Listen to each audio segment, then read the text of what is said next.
Σας ευχαριστώ όλες και όλους όσοι είστε εδώ, όσοι θελήσατε να παρακολουθήσετε αυτή τη συζήτηση, αλλά και φυσικά όλους τους ομιλητές και τις ομιλήτριες που αποδέχτηκαν την πρόσκλησή μας να συμβάλλουν σε αυτό το τραπέζι, την Στρογγυλή Τράπεζα, ανοίγοντας μια συζήτηση που αφορά στο χριστιανομαρξιστικό διάλογο.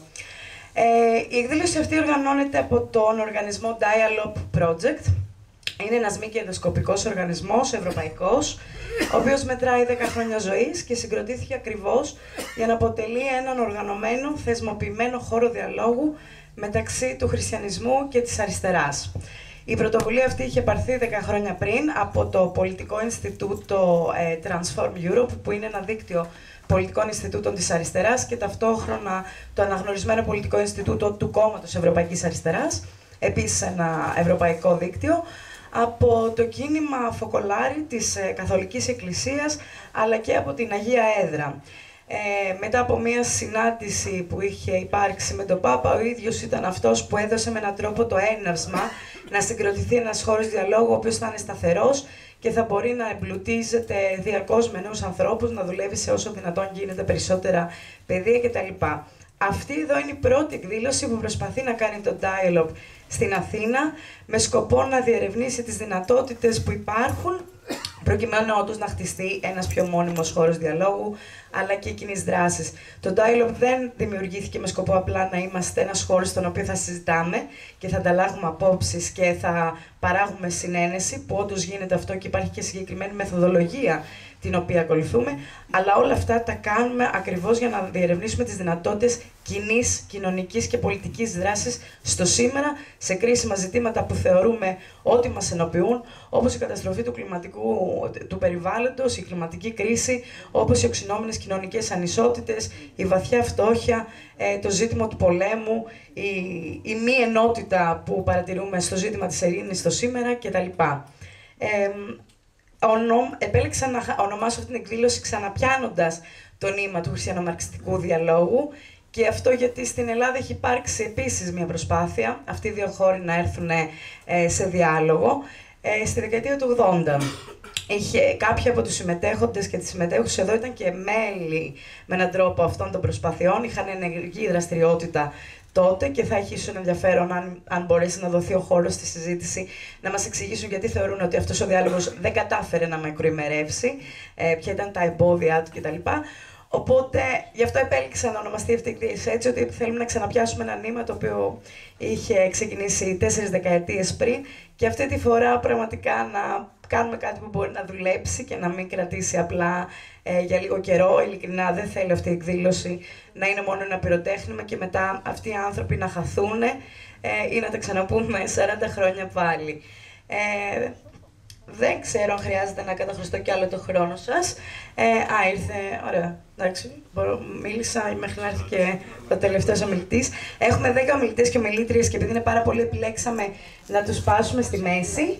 2 γκρουπ των 5 ανθρώπων και θα κάνουμε και ένα διάλειμμα στο ενδιάμεσο για ένα ποτήρι κρασί. Σας ευχαριστώ πάρα πολύ. Στο τέλος θα διακινήσω και ένα χαρτί προκειμένου να μου δώσετε, αν θέλετε, τα στοιχεία σας, ώστε να εγγραφείτε στο ενημερωτικό μας δελτίο, αλλά και προκειμένου εγώ να μπορέσω να κρατήσω μια επαφή με όλες και με όλες σας. Όπως επίσης και θα μοιράσω ένα από τα πιο σημαντικά ντοκουμέντα του Dialogue, που είναι το κείμενο θέσεων. Είναι δυστυχώς στα αγγλικά προς το παρόν, θα μεταφραστεί και στα ελληνικά, αλλά είναι ένα από τα πιο κρίσιμα σημεία της πρωτοβουλίας μας, παραγμένο από έναν χριστιανό και έναν μαρξιστή με τη μεθοδολογία της διαφοροποιημένης συνένεσης. Δίνω τώρα το μικρόφωνο στον Νίκο τον Ξηδάκη, είναι ο συντονιστής μας, δημοσιογράφος, τον ξέρετε πολλοί και πολλές, για να διευθύνει τη συζήτηση. Ευχαριστώ πάρα πολύ και πάλι που είστε εδώ.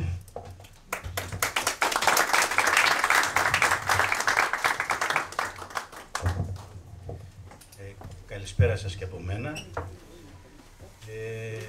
Εντάξει, βγήκε μικρός ο χώρος του...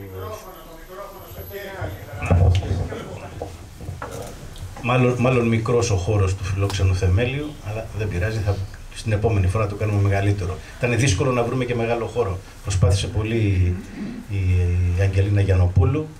Είναι δύσκολες ημέρες, πολλές παρουσιάσεις, γιορτές, αλλά έπρεπε να γίνει πρωτού λήξει το έτος, καλύτερα έτσι.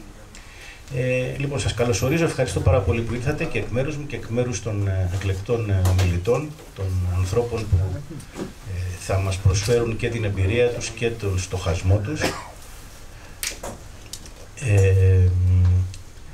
Όπως είπε η Αγγελίνα, είναι περίπου 10 ομιλητές, είναι πολλοί για ένα απόγευμα. Δεν θα μιλήσουν πολλοί, θα μιλήσουν περίπου από 10 λεπτά ο καθένας, με ένα μικρό θέμα, κάπως το έχουμε συζητήσει. Στο πρώτο τραπέζι, από δεξιά προς αριστερά, όπως τους έχω εγώ, αλλά εσείς τους βλέπετε λίγο ανάποδα. Λοιπόν, από αριστερά είναι ο Νίκος Οφίλης, δημοσιογράφος, γνωστός, ενταγμένος στην ανανεωτική αριστερά Εξαπαλώνων Ήχων, πρώην βουλευτής, πρώην υπουργός παιδείας. Έγινε λιγάκι διάσημος γιατί θεωρήθηκε ότι προκάλεσε μια σύγκρουση εκκλησίας-κράτους. Νομίζω ότι ήταν μια τεράστια παρεξήγηση. Άλλο πράγμα είπε, άλλο πράγμα εννοούσε και άλλο πράγμα θα μας πει και σήμερα. Όχι γι' αυτό, αλλά γενικά. Επόμενος είναι ο φίλος Ιωσήφ Συνηγάλιας. Είναι ένας λαμπρός μηχανολόγος με μεγάλη καριέρα σε μεγάλες εταιρείες, ιταλικής παιδείας, έχει περάσει πολλά χρόνια στην Ιταλία, γνωρίζει το ιταλικό πολιτικό και πολιτιστικό περιβάλλον και εξίσου καλά γνωρίζει και το ελληνικό. Συμμετέχει ως μέλος της Συντακτικής Επιτροπής στην σοσιαλιστική εφημερίδα Εποχή, την εβδομαδιαία, και η αρθρογραφία του εστιάζεται πάρα πολύ στο περιβάλλον, στα ζητήματα της φύσης, της τεχνολογίας, και αυτό θα είναι και το μικρό θέμα το οποίο θα μας παρουσιάσει σε σχέση με όσα έχει πει ο Πάπας Φραγκίσκος τα τελευταία μερικά χρόνια. Αριστερά, ο γνωστός σε πολλούς σας, θεολόγος, διανοούμενος, διευθυντής του περιοδικού Σύναξη, ο Θανάσης Παπαθανασίου, οργανικός στις συζητήσεις που γίνονται και για την λεγόμενη νέα θεολογία μετά το 60-70 στην Ελλάδα και για τη σύνδεση της Εκκλησίας με το κοινωνικό σώμα εν γέννη και για τον δύσκολο, έτσι όπως τον χαρακτηρίζω, και υποτυπώδη, άτυπο και καμιά φορά ανεμικό διάλογο μεταξύ αριστεράς και Εκκλησίας, μεταξύ χριστιανών και αριστερών. Αλλά οργανικός και πάντα δραστήριος και παρόν. Ο Γιώργος Φαράκλας είναι καθηγητής πολιτικής φιλοσοφίας στο Πάντιο Πανεπιστήμιο. Ας πούμε ότι μιλάει από τη μεριά του σοσιαλισμού, ενός ευρύτερου σοσιαλισμού, μιας κοινωνικής αριστεράς, και από τη μεριά των ιδεών, της φιλοσοφίας, της πολιτικής φιλοσοφίας. Μεγάλο έργο και με μεγάλη προθυμία δέχθηκε να συνεισφέρει τη σκέψη του, τις σκέψεις του, τους συλλογισμούς του σε αυτόν τον επιχειρούμενο διάλογο. Τον ευχαριστούμε και αυτόν. Η Εύη Βουλγαράκη είναι θεολόγος, πολύ δραστήρια, από τα πολύ δραστήρια μέλη του χριστιανοσοσιαλιστικού κινήματος ήδη από τη δεκαετία του 80 και πιο πριν, δηλαδή από έναν χώρο όπου συναντήθηκε η δημοκρατική ευαισθησία, η αριστερά και οι χριστιανοί. Έχει αφήσει κάποια σπέρματα και η Εύη Βουλγαράκη, η οποία διδάσκει ιεραποστολική στην Θεολογική Σχολή Αθηνών, με την μεγάλη της και ακαδημαϊκή εμπειρία, επιστημονική εμπειρία και την κινηματική, ας πούμε, εμπειρία, είναι η πιο κατάλληλη να μας πει μερικά από τα μεγάλα ερωτήματα, τα μεγάλα προβλήματα και τις ασθενείς ή και πιστικές απαντήσεις που δίνουν και οι αριστεροί και οι χριστιανοί στα μεγάλα προβλήματα που αντιμετωπίζει ο κόσμος μας. Δύο λόγια για το υπόβαθρο αυτού του επιχειρούμενου πάλι διαλόγου μεταξύ αριστερών και... Εντάξει, ο τίτλος είναι χριστιανομαρξιστικός διάλογος. Κατά τη γνώμη μου είναι μάλλον ένας χριστιανοσοσιαλιστικός. Δεν υπάρχουν σοσιαλιστές που δεν είναι τυπικοί μαρξιστές. Έχουμε και ανθρώπους που κατάγονται από την αναρχική και αντιεξουσιαστική παράδοση. Έχουμε ανθρώπους που είναι στην πλευρά της αριστεράς και κατάγονται από άλλες παραδόσεις. Ας πούμε ότι είναι μια χριστιανοσοσιαλιστική. Το πρώτο πράγμα που μας έρχεται στο μυαλό από το διεθνές περιβάλλον είναι η παράδοση της πολιτικής, της θεολογίας απελευθέρωσης στη Λατινική Αμερική και ο κρίσιμος ρόλος που έπαιξαν θαραλέοι ιερείς και επίσκοποι και άνθρωποι της Εκκλησίας απέναντι στην αποικιοκρατία και τις δικτατορίες και τον αυταρχισμό έως πολύ πρόσφατα, με θυσίες, με ζωές χαμένες, με εκτελεσμένους ιερείς και ανθρώπους της θεολογίας της απελευθέρωσης, αλλά και με ένα πολύ γόνιμο έργο, το οποίο δίνει καρπούς σε αυτούς που θέλουν βέβαια να το δουν και να το παραλάβουν. Αλλά και στη μεταπολεμική Ευρώπη, αυτό που λέμε σήμερα λίγο απαξιωτικά χριστιανοδημοκρατία, ως μια σκληρή νεοφιλελεύθερη δεξιά, δεν ξεκίνησε έτσι. Ξεκίνησε για να αποκοπεί η ρίζα της συντηρητικής παράταξης από τον φασισμό και τον ναζισμό και στην Ιταλία και στη Γερμανία. Στη Γερμανία έδεσε, αυτή είναι η μεγάλη συντηρητική παράταξη. Στην Ιταλία, δυστυχώς μάλλον, κατέρευσε. Και γιατί το λέω αυτό? Γιατί και στα πρώτα χρόνια της χριστιανοδημοκρατίας, μετά την απελευθέρωση της Ιταλίας, μετά το τέλος του Δεύτερου Πολέμου, υπήρχαν φωτεινά πρόσωπα που ήταν βαθιά δημοκράτες και ρεπουμπλικάνοι, και γιατί ακόμη και από την νεολαία των χριστιανοδημοκρατών, στα πρώτα χρόνια της δεκαετίας του 50, τέλος του 40 και του 50, υπήρξαν άνθρωποι οι οποίοι ήταν πολύ προοδευτικοί και κάποιοι από αυτούς μεταπήδησαν στον παράλληλο κόσμο της μεγάλης πνευματικής και πολιτικής παράδοσης του Ιταλικού Κομμουνιστικού Κόμματος. Σκέφτομαι ας πούμε τον Λούτσιο Μάγκρη, ο οποίος από την νεολαία των χριστιανοδημοκρατών έγινε ένας από τους επιφανέστερους διανοούμενους της αριστεράς σε παγκόσμιο επίπεδο. Αυτός ο διάλογος τέλειωσε μέσα στα μολυβένια χρόνια, μέσα στις συγκρούσεις, μέσα στις συνωμοσίες, τα πραξικοπήματα, τα αδιέξοδα του ευρωπαϊκού καπιταλισμού, και αυτή τη στιγμή αυτό που βλέπουμε ότι έχει χαθεί σε μεγάλο βαθμό, έχει ιτηθεί η τεράστια παράδοση του Ιταλικού Κομμουνιστικού Κόμματος και έχει χαθεί και η όποια παράδοση της χριστιανοδημοκρατίας. Είναι παραδομένη μεταξύ μιας ακροδεξιάς και ενός ποικιλμένου μεταμοντέρνας δεξιάς του μπερλουσκονισμού. Γέννησε φαινόμενα δηλαδή τα οποία διαδόθηκαν και σε άλλες ευρωπαϊκές πολιτικές παραδόσεις, τις επιμόλυναν ας πούμε. Έχει ενδιαφέρον βέβαια η δική μας παράδοση, κάπως υπενήχθηκε η Αγγελίνα, έχουμε τους καταλληλότερους να μας τα πούν αυτού και στο δεύτερο κύκλο, σε δύο μεγάλες ιστορικές ρηγματώσεις στο νεότερο ελληνισμό, ας μην πάμε στο 21, αλλά στην εποχή της εθνικής αντίστασης και την εποχή της δικτατορίας έχουμε τις συναντήσεις της αριστεράς και της Εκκλησίας, των χριστιανών, έχουμε ιερείς και δεσπότες που συμμετείχαν στην εθνική αντίσταση με λαμπρές επιδόσεις και πνευματικές και αγωνιστικές, και έχουμε αυτή την ευτυχή σύγκραση, την ευτυχή κράση του λαού και του κλήρου σε ένα σώμα, γιατί η Εκκλησία δεν είναι ιεραρχία μόνο, δεν είναι καν ιεραρχία, η Εκκλησία είναι το σώμα των πιστών, το σώμα των βαπτισθέντων, πάντες εμείς λέει.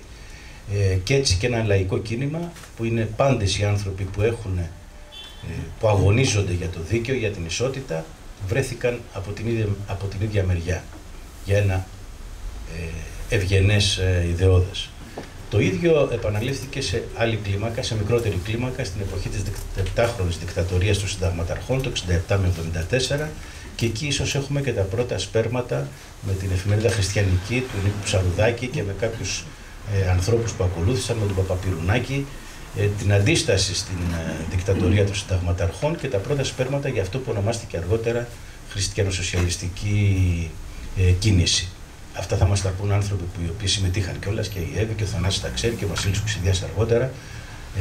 Και εκεί όμως έχουμε και την εμφάνιση της νέας θεολογίας, κάποια αμφισβήτηση από τον συντηρητισμό της εκκλησιαστικής ιεραρχίας, μια αντίδραση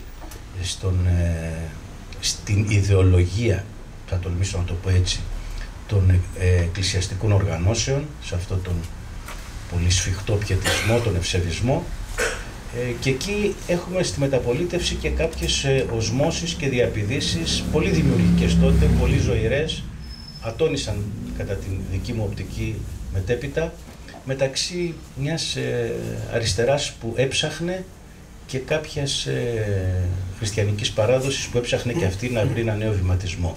Ονομάστηκε λίγο υποτιμητικά εκείνο το κίνημα νεοορθοδοξίας, γιατί το νέο, εντάξει, είχε ένα νόημα, γονιμοποίησε πολλές σκέψεις και της δικής μου γενιάς μεταξύ άλλων, δηλαδή μας άνοιξε κάποιους ορίζοντες.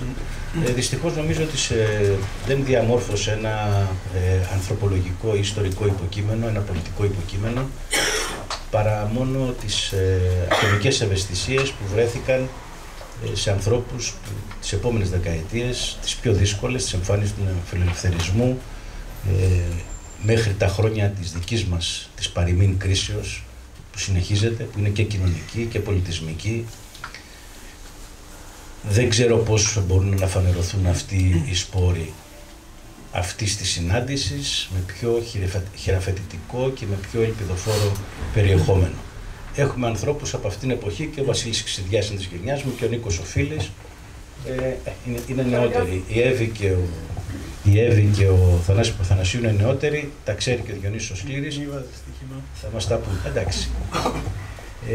Λοιπόν, ας μην φλιαρώ άλλο, νομίζω ότι είναι πάρα πολλά τα θέματα και από την οικουμενική, την παγκόσμια παλέτα, την πλανητική, από το περιβάλλον μέχρι τους πολέμους που μένονται γύρω μας και μας κλονίζουν όλες τις έστω ήδη ραγισμένες βεβαιότητες, τις σαρώνουν, αυτά που γίνονται στην Ουκρανία, αυτά που γίνονται στην Μέση Ανατολή, τη γενοκτονία της Γάζας, τις εισβολές ξανά στη Συρία, τα επιχειρούμενα πραξικοπήματα στην Κορέα, την κατάρρευση μιας αυθαίρετης κυβέρνησης ουσιαστικά στη Γαλλία, ένας βαθύς κλονισμός της Γερμανίας. Όλη η Ευρώπη δεν είναι αυτό που ήταν ούτε καν πριν το 2008, πριν τη μεγάλη χρηματοπιστωτική κρίση, και όλος ο κόσμος δεν είναι αυτός που ήταν τα περασμένα 30 χρόνια, όταν κάποιοι είχαν κηρύξει το τέλος της ιστορίας. Εδώ έχουμε μια καυτή ιστορία και αυτοί καλούνται να μας την πούν. Ευχαριστούμε για την προσέλευση όλων, ευχαριστούμε τον Θεοφιλέστατο που ήρθε εκ μέρους της Αρχιεπισκοπής και τον Σεβαστό Πατέρα από τους Ελληνοκαθολικούς. Να ξεκινήσουμε με τιμή Σένεκεν, από τον άνθρωπο που άνοιξε μια συζήτηση πριν από το 2016 για να μας πει το βάθος αυτής της εμπειρίας, όπως την έζησε ο Νίκος ο Φίλης από την δεκαετία του 80, τέλος δεκαετίας του 70 του 80, όταν γίνεται αυτή η όσμωση, έως τα σημερινά προβλήματα, τα σημερινά ερωτήματα, τις σημερινές απαιτήσεις. Κύριε Φίλη. Καλησπέρα σας και καλώς ήρθατε. Στο μικρόφωνο κοντά είναι. Τώρα ακούγομαι καλύτερα. Καταρχήν να σας πω ότι με μεγάλη χαρά δέχτηκα να έρθω στη συζήτηση σήμερα. Είναι ένα θέμα διαφορετικό από αυτά που συζητάμε, αλλά επίκαιρο.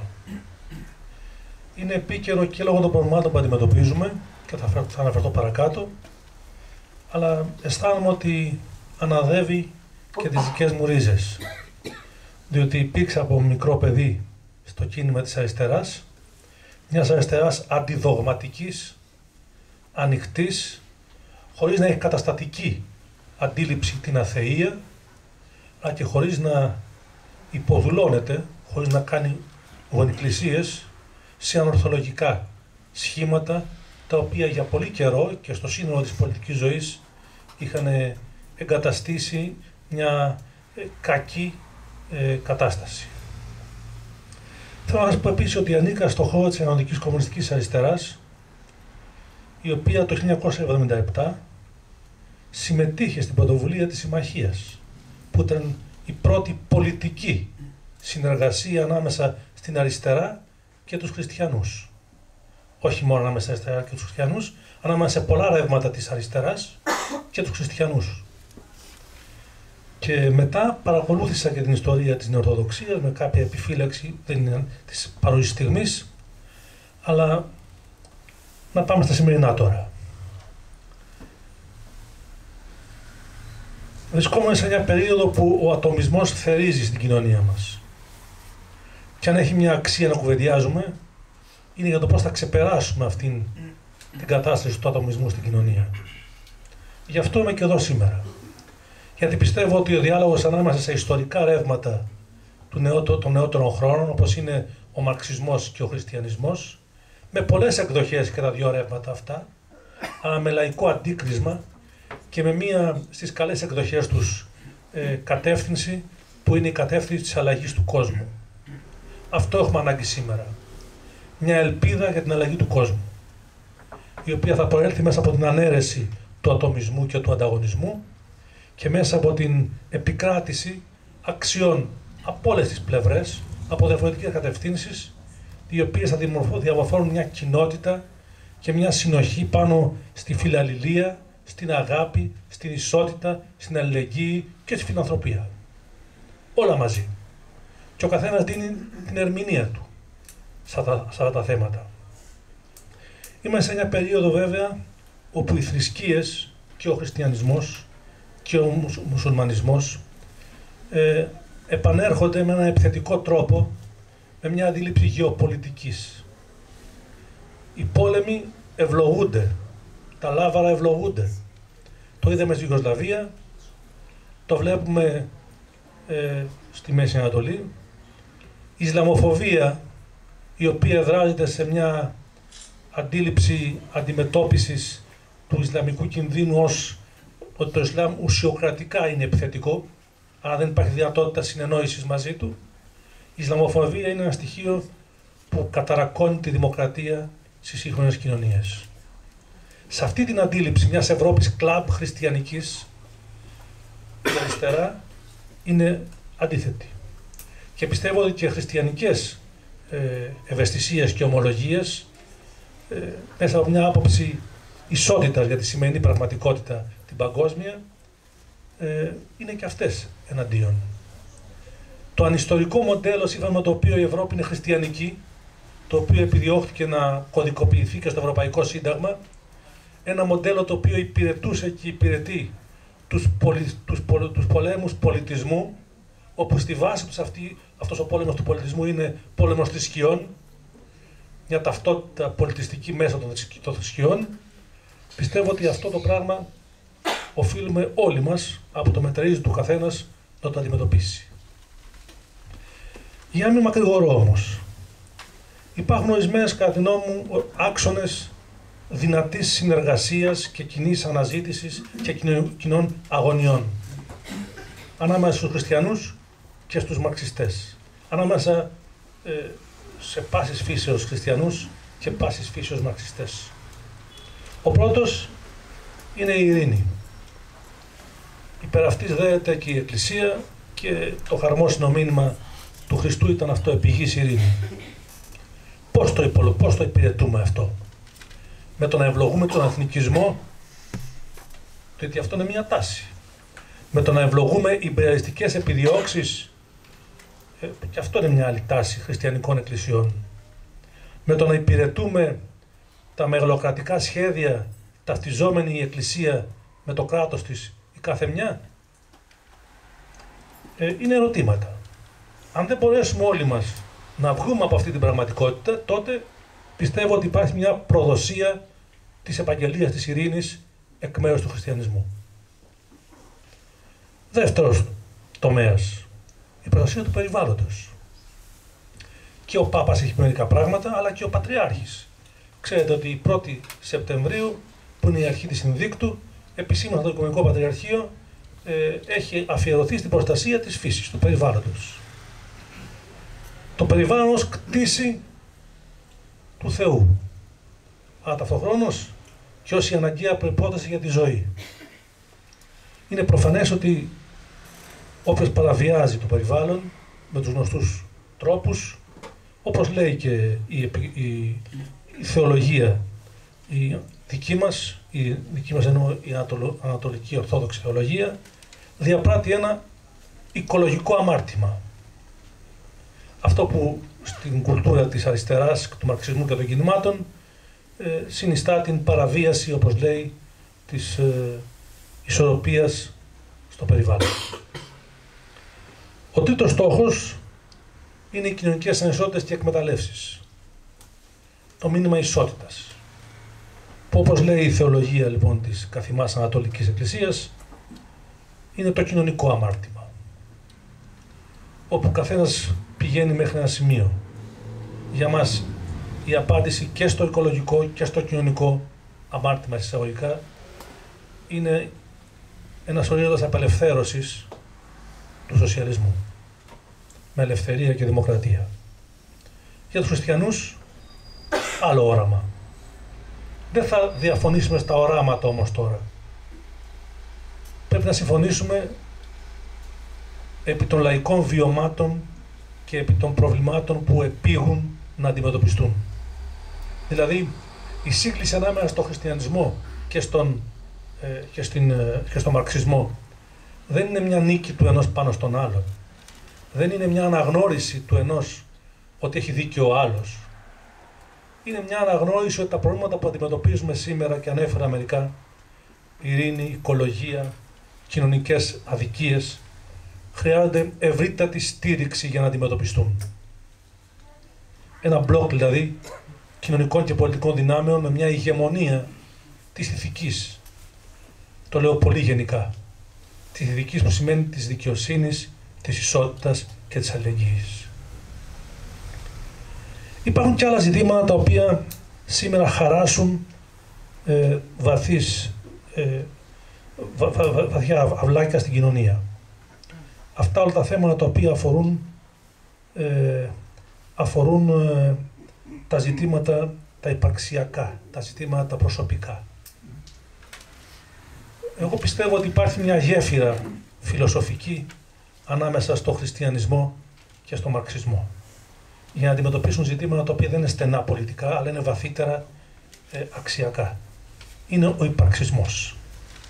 Και πιστεύω ότι η θεολογία του προσώπου, η οποία υπάρχει ανεπτυγμένη στον χώρο της Ορθοδοξίας, ήταν ένα βήμα για να αντιμετωπιστεί αυτή η δυνατότητα, αυτή η γέφυρα.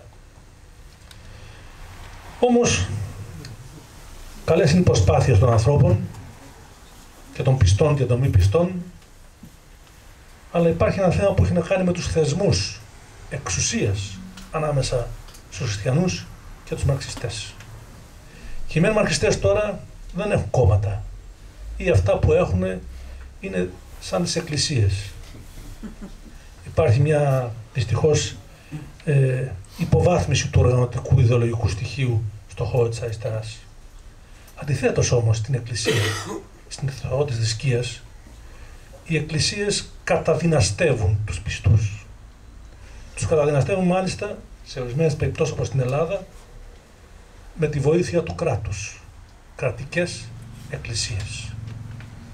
Άρα το θέμα σχέσης κράτους και εκκλησίας αφορά και τους πιστούς και τους απίστους. Αφορά όλη την κοινωνία. Διότι θα δώσουμε όχι ένα περιθώριο ελευθερίας στους ανθρώπους να σκεφτούν και να συνεργαστούν για να αντιμετωπίσουν τα προβλήματα. Έχω μια απογοήτευση από την επίσημη εκκλησία στην Ελλάδα. Κάθε μέρα ακούμε για γυναικοκτονίες. Δεν έχει βγάλει ούτε μία ανακοίνωση. Ούτε μία ανακοίνωση. Ενώ έκανε σαματά ολόκληρο για το γάμο των ομόφυλων ζευγαριών. Αυτό είναι μια επιλογή που γίνεται. Περάσαμε την πανδημία. Πεθάναν, δυστυχώς, διακεκριμένα στελέχη της Εκκλησίας, επίσκοποι, μητροπολίτες, αρνούμενοι να εμβολιαστούν ή υποτιμώντας τον κίνδυνο της πανδημίας.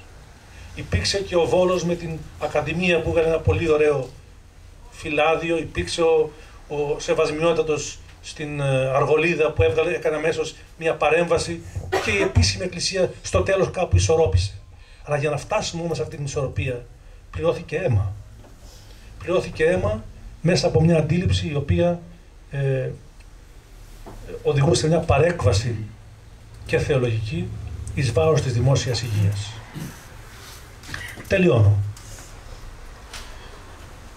Έχουμε εικόνες μέσα στην κοινωνία όπου η Εκκλησία, οι ενορίες διαδραματίζουν ένα ρόλο φιλάνθρωπο και αλληλεγγύης. Έχω εμπειρίες εγώ τέτοιες. Και μέσα στην κρίση αλλά και τώρα. Δυστυχώς δεν είναι οι κυρίαρχες εικόνες της Εκκλησίας στη χώρα μας. Η συζήτηση που υπάρχει και υπερίπταται των σχέσεων Εκκλησίας και κράτους, δηλαδή των σχέσεων της κοινωνίας με την Εκκλησία, αφορά ένα και μόνο θέμα, την περιουσία. Μέσα στην κρίση, τη μεγάλη, περιουσία. Πιστεύω ότι τέτοια ζητήματα είναι δύσκολο να ξεπεραστούν από τα πάνω, μπορούν όμως μέσα από ένα διάλογο κάτω, στην κοινωνία μέσα, να αντιμετωπιστούν. Γι' αυτό παραμένω από μικρό παιδί πιστός στο να υπάρξει συνεννόηση ανάμεσα σε διαφορετικά ιδεολογικο-πολιτικά ρεύματα, στο χριστιανισμό και τον μαρξισμό. Σας ευχαριστώ.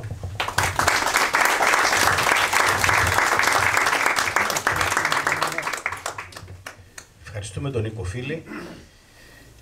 Επειδή άνοιξε το ζήτημα αυτού του ιστορικού βάθους του διαλόγου και στην Ελλάδα και στα δικά μας χρόνια, το δικό μας ορίζοντα ζωής, ο Θανάσης Παπαθανασίου είναι ο κατάλληλος άνθρωπος και θεωρητικά και βιωματικά να δώσει και την ιστορική εμπειρία και τις ελπίδες ή τους καρπούς, αν κάρπισαν αυτοί οι σπόροι που έπεσαν παλιότερα. Θανάση, όσο γίνεται πιο δυνατά, γιατί είναι δύσκολο για τους πίσω-πίσω. Οκ, θα προσπαθήσουμε. Ευχαριστίες πολλές για την πρόσκληση και εύχομαι καρποφορία της απόπειρας αυτής. Θα ήθελα πάρα πολύ να ξεκινήσω θέτοντας ζητήματα τα οποία θεωρώ σημαντικά για τον διάλογο, για την πράξη του διαλόγου. Ζητήματα δηλαδή από τις βιβλικές ρίζες αυτών των κινημάτων μέχρι ανθρωπολογικά ζητήματα ή τις σχέσεις κράτους, εκκλησίας για παράδειγμα κτλ. Αλλά παρόλο που θα το ήθελα πολύ, το κρατάω για επόμενη ευκαιρία, ώστε να μπορέσω λίγο να μείνω σε αυτό που λέει ο τίτλος της συνάντησης, ξαναπιάνοντας το νήμα του διαλόγου. Και βρίσκω εδώ δύο λέξεις που χρειάζεται να δούμε την ενδοχώρα τους. Διάλογο και υπάρχει ένα νήμα. Όσον αφορά το διάλογο, πάρα πολύ λακωνικά, έχουν γραφτεί πάρα πολλά πράγματα για το διάλογο φυσικά, σε ανησυχητικό βαθμό δηλαδή, ώστε κάτι σημαντικό και πολύτιμο να ακούγεται απλώς ως μόδα. Με ποιους συζητάμε, μπορούμε να συμφωνούμε ή να διαφωνούμε σε πάρα πολλά με πολλούς. Νομίζω το κριτήριο είναι συζητάμε με εκείνους οι οποίοι υπολείπτονται τον διάλογο. Το κριτήριο είναι αυτό. Και ο διάλογος δεν μπορεί να είναι προσχηματικός, δεν μπορεί να είναι ούτε marketing. Είναι απαραίτητος, ουσιωδός, είναι εντελώς αναγκαίος για μια πραγματική γνωριμία και όχι απλώς με το να βαφκαλίζεται κανείς με το φάντασμα του άλλου που έχει μέσα στο κρανίο του, αλλά να τον δει και να τον ακούσει έτσι με σάρκα και οστά. Το ένα είναι η γνωριμία. Και αν η γνωριμία αυτή όντως υπάρξει, δηλαδή η απόκτηση γνώσης της φωνής του άλλου, τότε μπορεί να υπάρξει συνάντηση και αναμέτρηση. Όλα αυτά τα θεωρώ πολύτιμα στοιχεία ενός διαλόγου. Και βέβαια, ο προσδιορισμός μαρξιστές είναι πάρα πολύ ανοιχτός, αρκετά θολός, γιατί ξέρουμε ότι υπάρχουν πάρα πολλές κατανοήσεις και όσον αφορά τον μαρξισμό. Προσωπικά φρονώ ότι αν τυχόν μπορέσουν στη συνέχεια να συμμετέχουν πολλές οπτικές και διαφορετικές τάσεις, μέχρι και τον ελευθεριακό χώρο θα είναι κέρδος αυτό. Και θα παρότρινα προς αυτό. Δεν υπάρχουν δηλαδή, δεν είναι απλώς η εικόνα δύο ή περισσότερων μετώπων, αλλά ταυτόχρονα υπάρχει και όσμωση. Υπάρχει και μέτωπο, υπάρχει και όσμωση, υπάρχουν όλα μαζί. Και ο διάλογος είναι και μεταξύ διανοουμένων, και διάλογος στη γειτονιά, διάλογος στην ζωή. Είναι πολύτιμα και τα δύο. Και η εμπειρία μου είναι και από τα δύο, χωρίς να έχω υπάρξει ποτέ μέλος οργανωμένος σε κόμμα κτλ. Όσον αφορά τώρα το νήμα, όχι για να κάνουμε αρχαιολογία, γιατί θα γυρίσω κάμποσο πίσω, το θεωρώ απολύτως απαραίτητο να συνειδητοποιήσουμε, ελέγχθησαν μερικά πράγματα, ότι δεν είναι μια παρθενογέννηση τώρα. Έχουν υπάρξει προσπάθειες και απόπειρες και δεν μπορεί να κάνει κάποιος προκοπή εάν δεν δει ποιες είναι οι δυσκολίες, ποιες είναι ενδεχομένως συγκυριακές, ποιες είναι δυσκολίες οι οποίες στοιχιώνουν κάποιους χώρους και ο καθένας να δει τις αποτυχίες του, τις δικές του αποτυχίες. Συνήθως, συχνά, ο λόγος, ο δημόσιος που αναπτύσσεται δεν έχει μέσα αναφορά στις αποτυχίες των ομιλούντων. Λοιπόν, για να πιάσουμε κάπως την εποχή, την όσο πιο κοντινή σε εμάς γίνεται, μετά από την Εθνική Αντίσταση, νομίζω ότι τα σπέρματα θα μπορούσε κανείς να αναζητήσει μορφές και πολύ πριν από την ίδρυση ήδη του νεοελληνικού κράτους, αλλά μην πάμε, βέβαια. Αλλά μην πάμε, υπάρχουν τα ριζώματα δηλαδή στην παράδοση, στη διαδρομή και της Εκκλησίας, του λαού γενικά κτλ. Αλλά για να το φέρουμε όσο γίνεται κοντά μας, θα το εντόπιζα στη δεκαετία του 50. Τα πρώτα ριζώματα, όχι καρπισμένα, όχι ολοκληρωμένα, αλλά ριζώματα. Είναι τότε που ο Νίκος Ψαρουδάκης ιδρύει το πολιτικό κίνημα και το κόμμα Χριστιανική Δημοκρατία και εμβληματικές γίνονται οι φυσιογνωμίες του Νίκου Ψαρουδάκη και του Παπαγιώργη του Πυρουνάκη. Έτσι, δεν θα πω περισσότερα σε αυτά, ελπίζω ότι ανακαλούν στο μυαλό μας πολλά πράγματα. Και οπωσδήποτε στη δικτατορία, όχι μόνο από τις αρχές του 50, είναι εκεί πρώιμα τα πράγματα, μέσα στη δικτατορία. Έτσι, εκεί συμβαίνουν πολλά, γίνονται ζυμώσεις, συναντιόνται άνθρωποι δηλαδή, και στον λόγο και στην πράξη. Και θεωρώ πάρα πολύ σημαντικό και μάλιστα ζήτημα το οποίο πρέπει να μελετηθεί και σε μεταπτυχιακό επίπεδο, ας πούμε, μέσα σε σχολές κτλ. Την προσπάθεια της συμμαχίας του 1977, την είχα και εγώ σημειωμένη για να την αναφέρω. Πολύ λακωνικά, γιατί το θεωρώ σημαντικό να το δούμε και εκείνο. Δεν ήταν διάλογος, κυριολεκτικός διάλογος, έτσι, ήταν μια σύμπραξη κομματική. Δηλαδή ήταν μια σύμπραξη την οποία εγώ την θεωρώ θετική, αλλά εξορισμού υπονομευμένη. Δηλαδή θέλουμε δεν θέλουμε, η κομματική ιστεροβουλία μπαίνει μέσα. Ο διάλογος χρειάζεται να ξεκινήσει χωρίς κομματικές ή εκλογικές στοχεύσεις. Αλλά εκείνο το πείραμα ήταν ένα έντιμο και γενναίο πείραμα, γενναιότατο, διότι προσπάθησε να πει μέσα σε εκείνο το κλίμα αυτά τα βασικά που αναζητούμε, ότι έχουμε έγνοιες κοινές, έτσι, έχουμε αγωνίες κοινές, μπορούμε να έχουμε και κοινή γλώσσα κτλ. Είναι σημαντικό να δούμε ότι η κάθοδος του 1977, τότε εγώ ήμουνα στο πρώτο έτος νομίζω της νομικής και το παρακολουθούσα, εκείνη η προσπάθεια τσάκισε και τους δύο χώρους. Αυτή είναι η αλήθεια. Δηλαδή και το κίνημα της Χριστιανικής Δημοκρατίας και οι άλλοι χώροι, κυρίως η βασική συνιστόσα του ΚΚΕ εσωτερικού, βρέθηκαν σε μεγάλη εσωτερική δοκιμασία. Έτσι, η Χριστιανική Δημοκρατία στο εσωτερικό της χτυπήθηκε πάρα πολύ από πάρα πολλά μέλη της, τα οποία δεν το άντεχαν την ιδέα αυτής της συνύπαρξης, με βαριά χτυπήματα δηλαδή, αποχωρήσεις κτλ.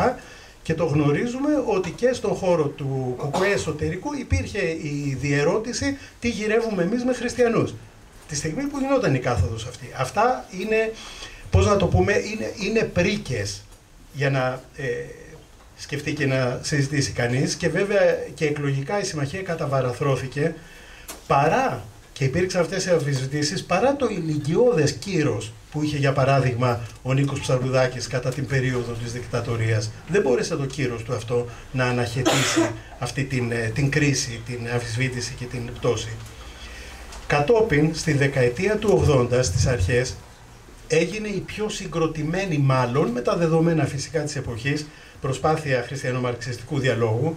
Έχουν αποτυπωθεί σε πολλά κείμενα οι συζητήσεις που γίνανε και στο κλασικό πλέον βιβλίο του Πέτρου Μακρύ, «Μαρξιστές και Ορθοδοξία» στις αρχές του 80, του 1983. Εκεί, αν δει κανείς ποιοι συμμετείχαν άνθρωποι από πάρα πολλούς χώρους, και πολιτικούς και ακαδημαϊκούς και εκκλησιαστικούς και από το μοναχισμό κτλ.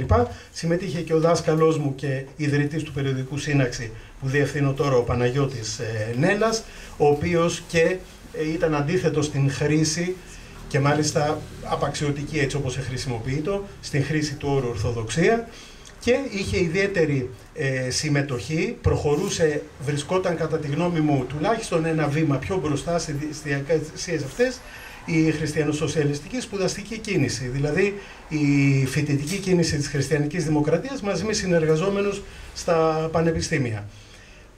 Άνω τελεία εδώ.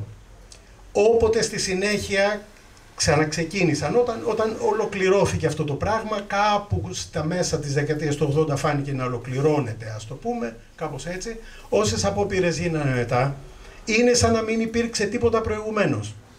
Δηλαδή όσοι το έζησαν αυτό, έχουν ή έχουμε μία εμπειρία, έχουμε προβληματισμούς για τις επιτυχίες, για τις αποτυχίες, για τις δυσκολίες κτλ. Αλλά κάθε φορά που μετά γινόταν προσπάθεια να ξεκινήσει, ήταν τάχα σαν να μην έχει ξαναλεχθεί τίποτα. Σαν τάχα να ανακάλυπτε ο ένας την ύπαρξη του άλλου. Όχι από όλους, το λέω έτσι σαν κυρίαρχη ατμόσφαιρα. Αυτό είναι πρόβλημα. Όπως πρόβλημα είναι, πρέπει να το πούμε με το όνομά του, ο απίστευτος και ανυπόφορος αναλφαβητισμός και παλαιοημερολογητισμός που υπάρχει στους χώρους, σε όλους τους χώρους. Και το λέω συμμετέχοντας σε πάρα πολλές απόπειρες διαλόγου και συνάντησης και πρακτικής συνάντησης ενθέων και κατά δήλωσή τους αθέων μαρξιστών κτλ.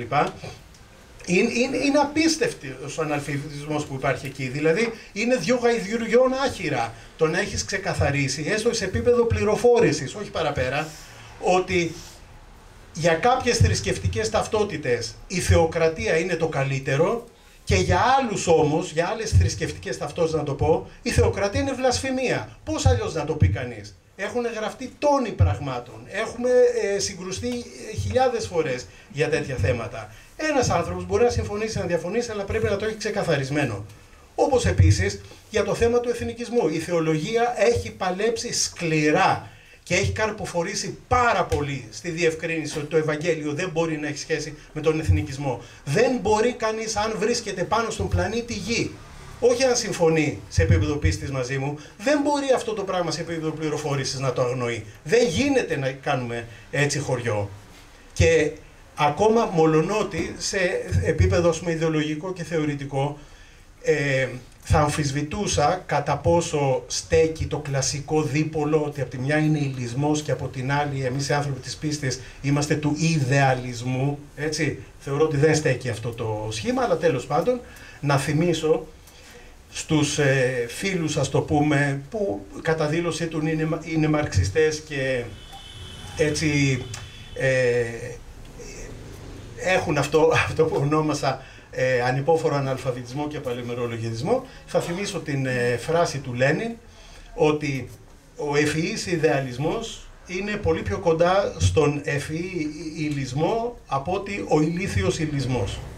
Έτσι, το ίδιο θα μπορούσαμε, το ίδιο λέμε και στην κριτική που ασκούμε στον εσωτερικό δικό μας, ας το πούμε, χώρο, το χριστιανικό, αλλά πρέπει αυτά τα πράγματα να μην αποκρύπτονται.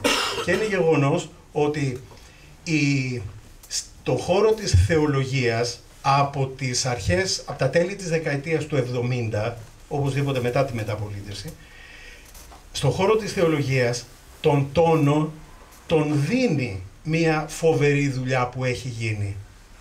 Έχει γίνει κοσμογονία. Έχουμε πάρα πολλές συγκρούσεις, οι μαύρες τάσεις ενισχύονται, είναι γεγονός, έτσι, έχουμε παλινδρομήσεις κτλ. Αλλά στο χώρο της θεολογίας τον δίνει τον τόνο η πάρα πολύ σημαντική δουλειά που έχει γίνει. Στον χώρο τώρα γενικά της αριστεράς, δεν ξέρω εύκολα αν μπορούμε να βρούμε ζυμώσεις που να παράγουν σκέψεις και ιδεολογίες. Και αυτό το λέω, πώς να το πω, νιώθοντας έναν πόνο. Δηλαδή, δεν βρίσκουμε εύκολα, υπάρχουν, σαφώς υπάρχουν, αλλά δεν βρίσκουμε εύκολα αναστήματα, ας πούμε, όπως του Σάβα Μιχαήλ ή του Ευτύχη Μπιτσάκη. Δεν μιλώ για συμφωνίες ή διαφωνίες, αλλά όταν μια σκέψη παραγωγική. Λοιπόν, αφήνονται αυτά τα πράγματα ώστε να επικεντρώνονται κανείς μερικές φορές σε ένα είδος προσκοπισμού. Έτσι. Προσέξτε τώρα το εξής. Γιατί μίλησα για εκείνες τις δύο απόπειρες? Γιατί με όλα αυτά τα δεδομένα και τις ζυμώσεις που γίνονται ή δεν γίνονται, κάπως αλλάζει το σκηνικό από το 2000 χοντρικά και μετά. Χοντρικά. Δηλαδή, γίνονται απόπειρες κατά τόπους διαλόγων ή σε προσωπικό επίπεδο ή με μικρή εμβέλεια. Θα αναφέρω 3-4 από αυτά, πάλι όχι για λόγους αρχαιολογίας, αλλά για να μπούμε μέσα σε αυτό το πνεύμα, να δούμε τι προχωράει, τι δεν προχωράει. Μάρτιο 2002. Έτσι. Γιατί το λέω, γιατί οφείλει κανείς να τα ξέρει αυτά τα πράγματα, για να μην εγκλωβιστεί στον αναλφαβητισμό και στον παλαιμερολογητισμό. Μάρτιο 2002, η Θεολογική Ακαδημία Βόλου διοργανώνει το συνέδριο Εκκλησία και Αριστερά, με ομιλητές και από τις δύο πλευρές. Ο Περικλής Κοροβέσης, Νοέμβριο του 2009, κάλεσε κάμποσους ανθρώπους στο σπίτι του, σε μια τέτοια απόπειρα που δεν μπόρεσε να προχωρήσει. Εκεί θυμάμαι στη συνάντηση αυτή, από τη μια ελέγχθησαν, ξέρω εγώ, αν οι χριστιανοί έτσι διακατέχονται από μεταφυσικά πράγματα που δεν μπορεί να τα συζητήσει κανείς κτλ. Και μία φίλη πολύτιμη από τον χώρο της αριστεράς είπε, έλεος, δεν πρέπει συλλήβδιν να χαρίζουμε τον χώρο της πίστης τάχα, έτσι συλλήβδιν στο φονταμενταλισμό. Τον Ιανουάριο του 2013 έγινε μία περισσότερο χειρονομία παρά διάλογος ίσως, αλλά ένα θετικό βήμα στη Θεολογική Σχολή της Θεσσαλονίκης. Έτσι, συνέδριο, τον Γενάρη του 2013. Και θα αναφέρω και δύο τοπικές απόπειρες, είναι πάρα πολλές, είναι κι άλλες, αλλά για να δείξουμε ότι υπάρχουν πράγματα που βράζουν και πράγματα τα οποία έτσι μπλοκάρονται.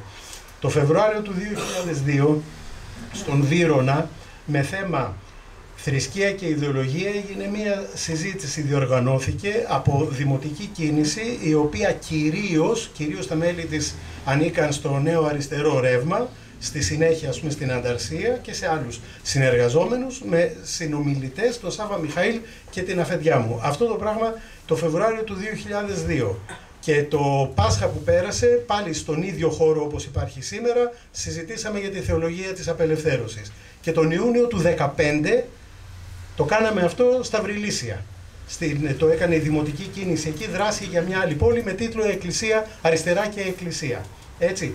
Αλλά από το 2000 και μετά, ενώ γίνονται έτσι σποραδικά, υπάρχει κι άλλο ένα δεδομένο, θετικό δεδομένο, που μας έρχεται από αλλού όμως. Δηλαδή, αν κοιτάξει κανείς παλιότερα, εκτός από κείμενα, όπως την Εφημερίδα Χριστιανική κτλ., βιβλία από, ας το πούμε, τον μη χριστιανικό χώρο, όχι από τις εκδόσεις Μήνυμα της Χριστιανικής Δημοκρατίας για παράδειγμα, ήταν λιγοστά. Ας πούμε ένα βιβλίο για τον Καμίλο Τόρες, έτσι, ή για το Ευαγγέλιο των Σαντινίστας κτλ. Ήταν λίγα. Μετά το 2000 όμως, έχουμε πάρα πολύ ενδιαφέροντα βιβλία τα οποία μεταφράζονται.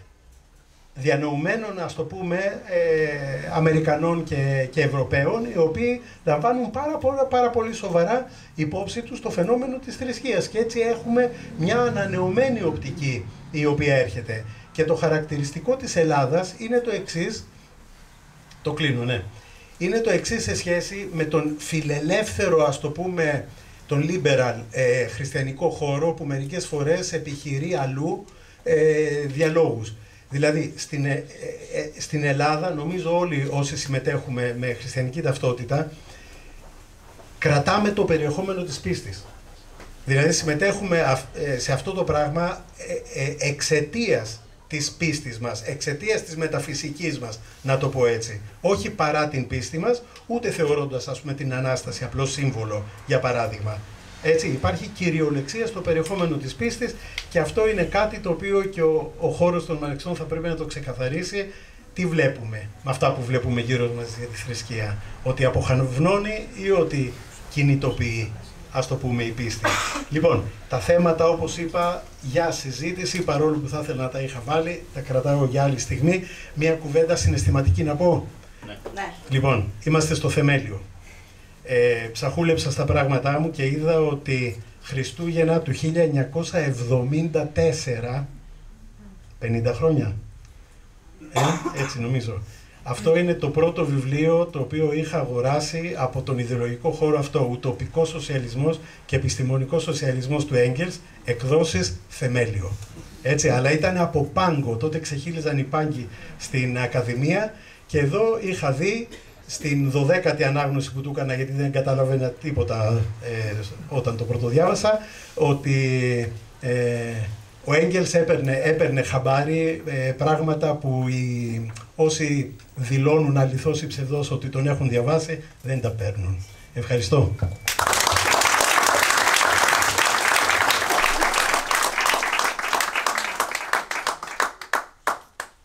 Σε μια συνέχεια με άνοιγμα στον κόσμο θα συνεχίσει τη συζήτηση τώρα αυτό τον ανοιχτό διάλογο, τις απόπειρες διαλόγου, η Εύη Βουλγαράκη, θεολόγος, εκδότρια, δασκάλα.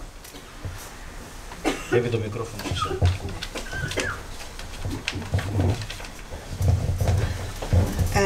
Και εγώ να ευχαριστήσω πολύ τον Νίκο, τον Ξηδάκη και την Αντζελίνα για τη διοργάνωση. Θα κάνουμε ένα διαφημιστικό διάλειμμα για να συγχαρούμε την Αντζελίνα, γιατί χτες πέρασε τις εξετάσεις της για το μάστερ στο Τμήμα Κοινωνικής Θεολογίας, στο μεταπτυχιακό πρόγραμμα της Θεολογίας.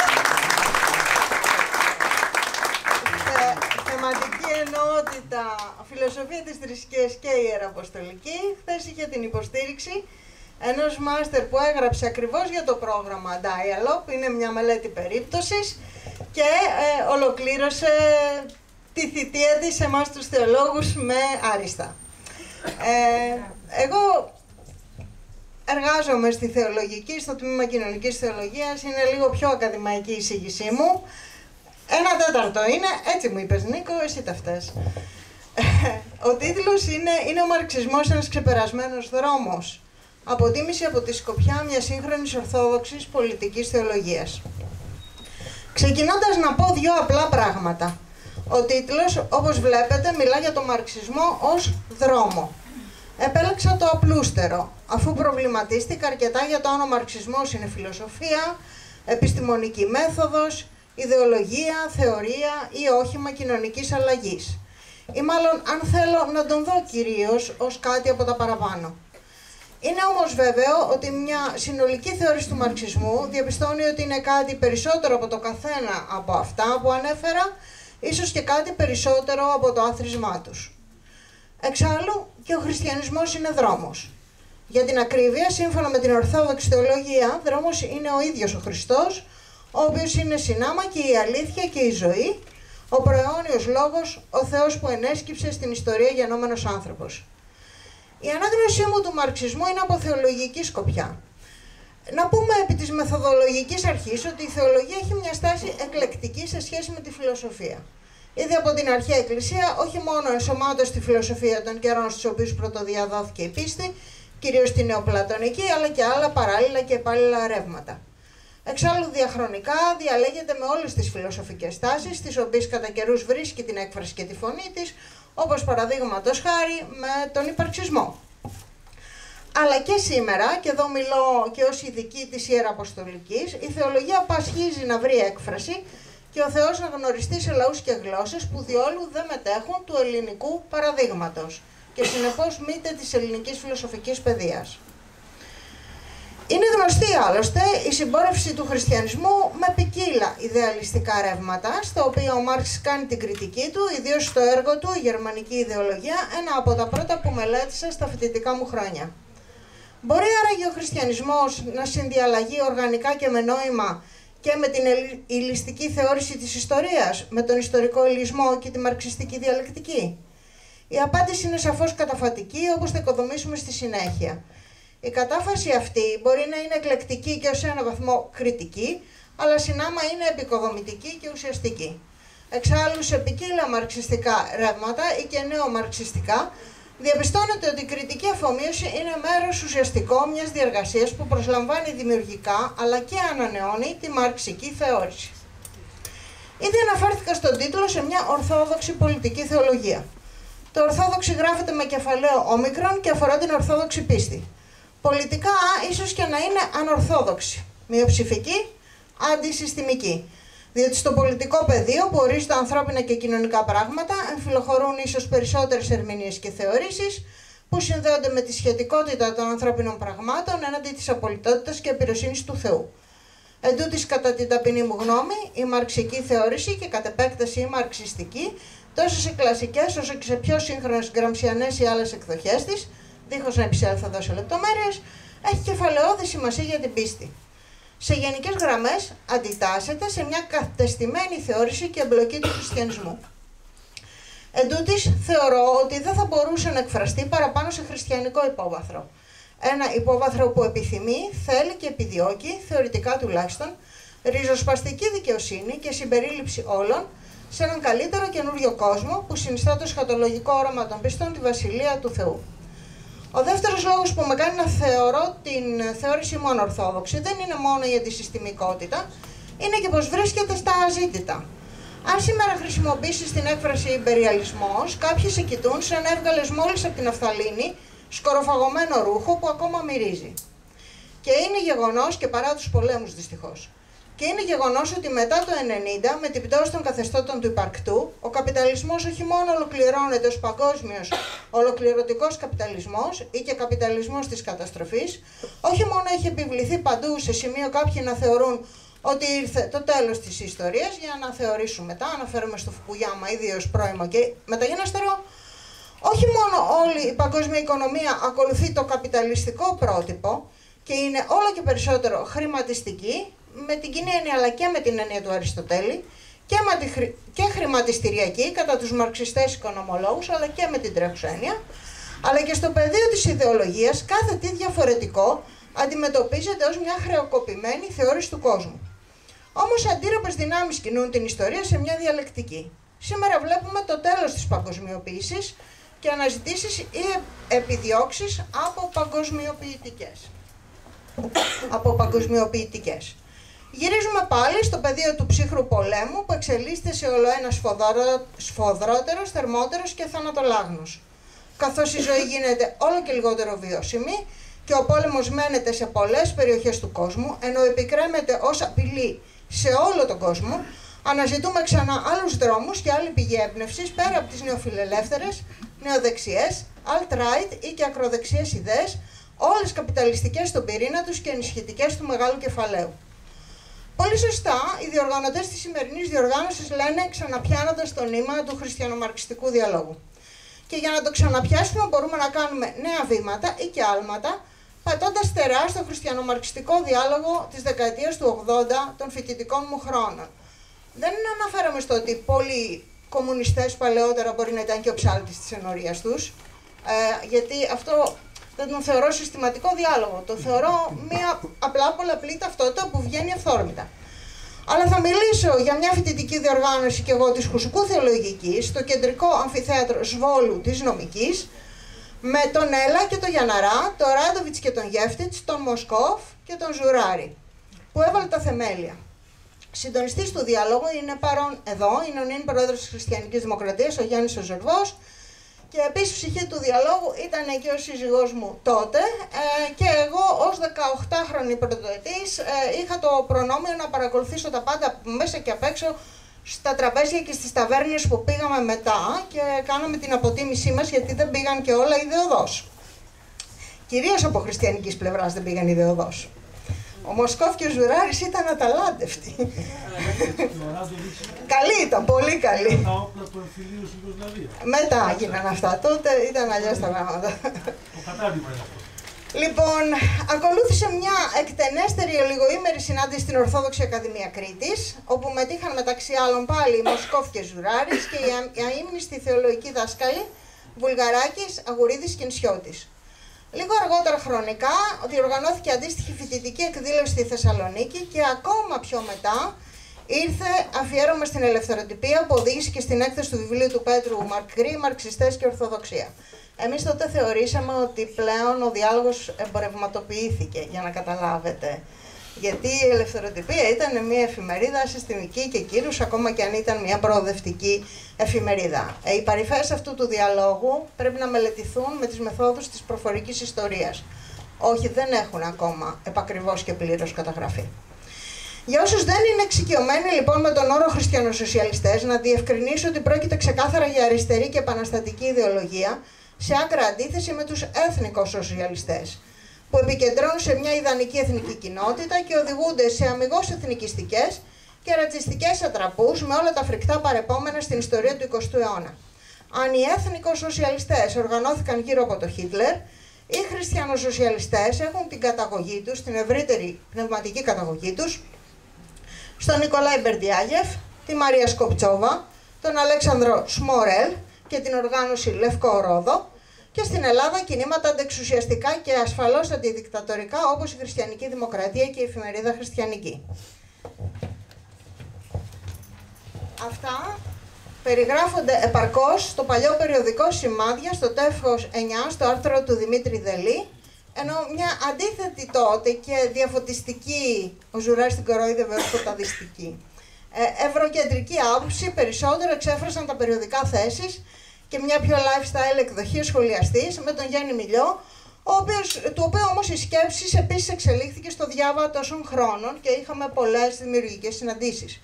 Ενώ το ιστορικό και σημαντικότατο περιοδικό Αντί είχε πάντα φιλική στάση και παρακολουθούσε στενά την όλη διεργασία. Νεότεροι διάλογοι δίχως τη λέξη μαρξισμό στον τίτλο, όπως το συνέδριο Εκκλησία και Αριστερά στη Θεσσαλονίκη, αναφέρθηκε και ο Θανάσης, λίγο πριν από την άνοδο στην εξουσία του ΣΥΡΙΖΑ, είχαν προφανώς λίγο διαφορετική σκοποθεσία, δηλαδή την εξομάλυνση των αντιθέσεων μεταξύ δύο πόλων εξουσίας. Οι χριστιανοσοσιαλιστές είχαν πάντα διεθνιστικό προσανατολισμό. Διόλου τυχαίο ότι ενδιαφέρονταν για την Παλαιστίνη και τη Λατινική Αμερική, ενώ η θεολογία της απελευθέρωσης αποτελούσε για αυτούς πηγή έμπνευσης, ακόμα και αν δεν υπηρετούνταν από ορθοδόξους θεολόγους. Θυμάμαι χαρακτηριστικά ότι μια φορά πήγα στο Υπουργείο Προεδρίας στη Γραμματεία Νεότητας τότε για μια χρηματοδότηση για ένα φεστιβάλ του Συνδέσμου. Και θυμάμαι την έκπληξη υπηρεσιακών παραγόντων όταν διαπίστωσαν πως μια τόσο μικρή οργάνωση νεολαίας όπως η ΕΧΟΝ, σκεφτείτε ότι ήταν η νεολαία του 0,45% που έπαιρνε η Χριστιανική Δημοκρατία, είχε τόσο πολυπίκυλες και πλατιές διεθνείς διασυνδέσεις με τα πέρατα του κόσμου, που δεν ήταν από πολιτικά αλλά από θεολογικά κανάλια. Μπαίνοντας στην καρδιά του θέματός μου, αφού σταθώ σε δύο στοιχεία της μεθοδολογίας του Dialogue Project, τη διαφοροποιημένη συνένεση και την αναγνωρισμένη διαφωνία, που τα θεωρώ πολύ σημαντικά για κάθε δομημένο διάλογο και διαθρησκιακό διάλογο ή διάλογο της θεολογίας με κοσμικές θεωρήσεις, θα σταθώ σε τρία σημεία που μας αφορούν σήμερα και από που θεωρώ ότι μπορούμε και πρέπει να ξεκινήσουμε. Θα ήθελα καταρχήν να πω ότι ο διάλογος της θεολογίας με κοσμικές θεωρήσεις μπορεί να είναι ακόμα πιο παραγωγικός και από τον διαθρησκιακό διάλογο, καθώς δεν κινούνται στο ίδιο επίπεδο και δεν έχουν αντιφατικά αντίθετες και αλληλοαποκλειόμενες δογματικές, συσσαγωγικά δογματικές, θέσεις. Ακόμη και με τη μαχητική αθεία μπορεί να υπάρξει διάλογος με νόημα, καθώς στο πλαίσιο της νεωτερικότητας και πέρα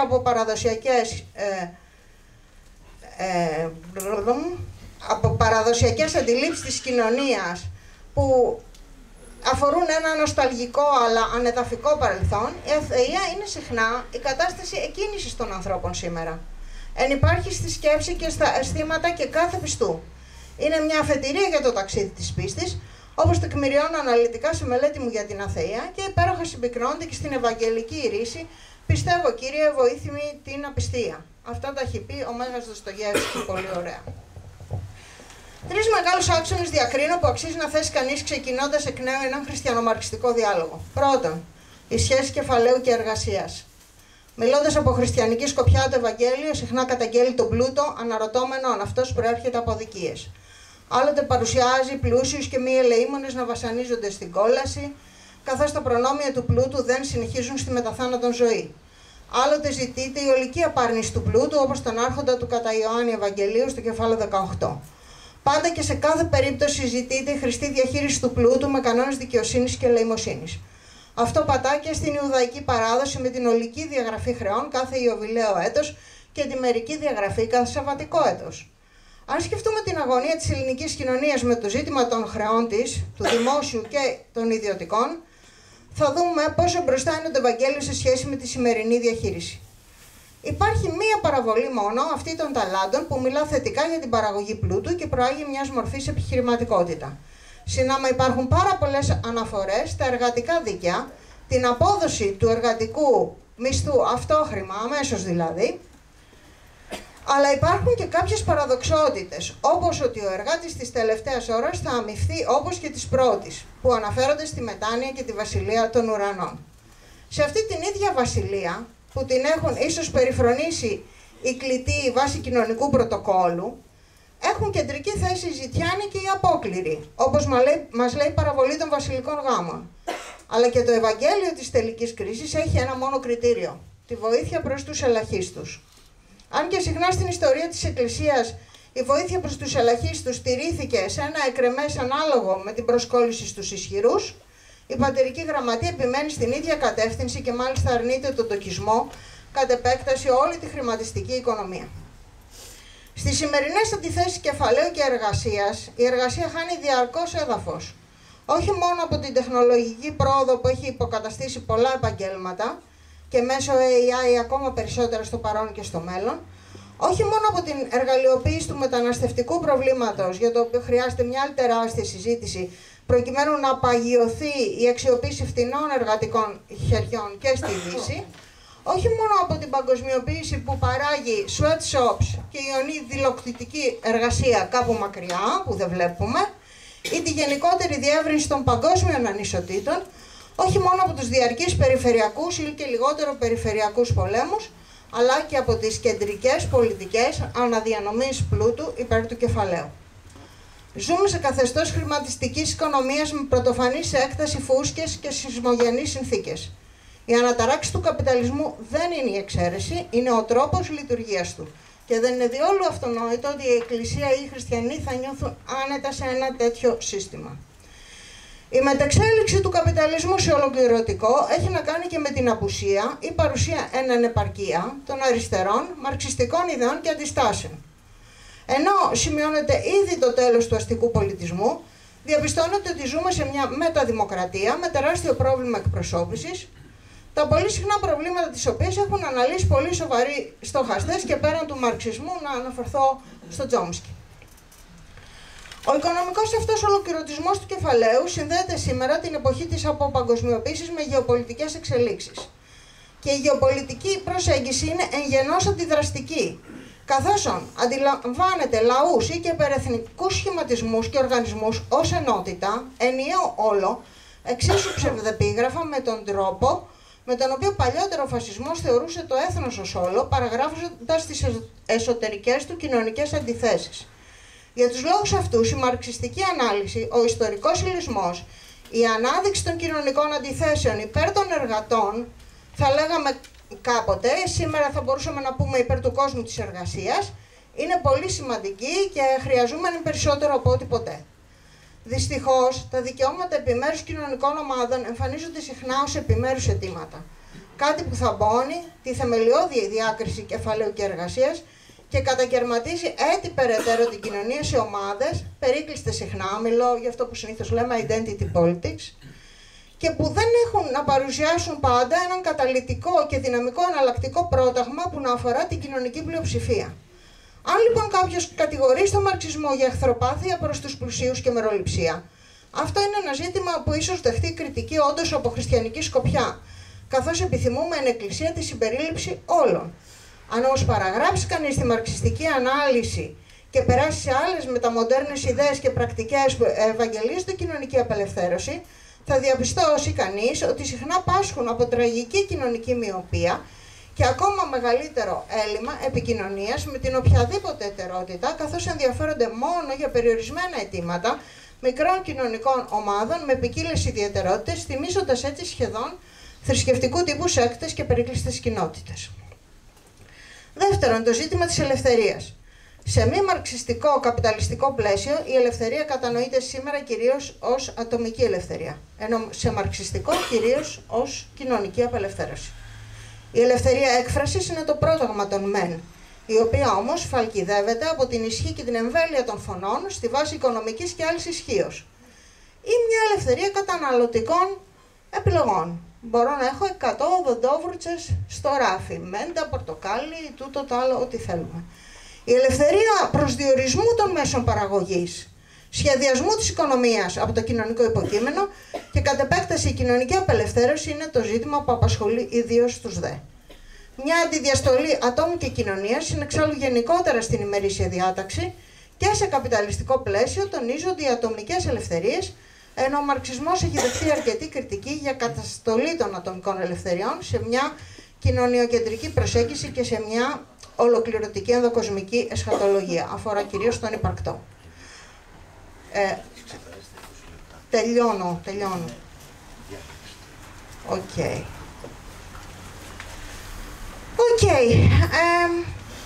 Σε αυτά απαντά η θεολογία του προσώπου και το ίδιο το τριαδικό δόγμα που αναφέρεται στην ισορροπία μεταξύ αγάπης και ελευθερίας και μας εμπνέει με ένα θεολογικό παράδειγμα που μπορεί με πολύ ενδιαφέροντα τρόπο να μεταφερθεί στην κοινωνία. Και τέλος, για να κλείσουμε, μια εισαγωγή. Χριστιανική θεολογία και μαρξιστικός δρόμος συναντούνται σαφώς στη μεταμορφωτική δυναμική του κόσμου, στο αναστάσιμο μήνυμα και χαιρετισμό από χριστιανικής πλευράς και στη δυναμική 11η θέση για το Φόιερμπαχ, όπως τη διατυπώνει ο Μάρξ, ότι οι φιλόσοφοι έχουν απλώς ερμηνεύσει τον κόσμο με διάφορους τρόπους. Το ζήτημα είναι να τον αλλάξουμε. Ιδού πεδίο κοινής δράσης Λαμπρό.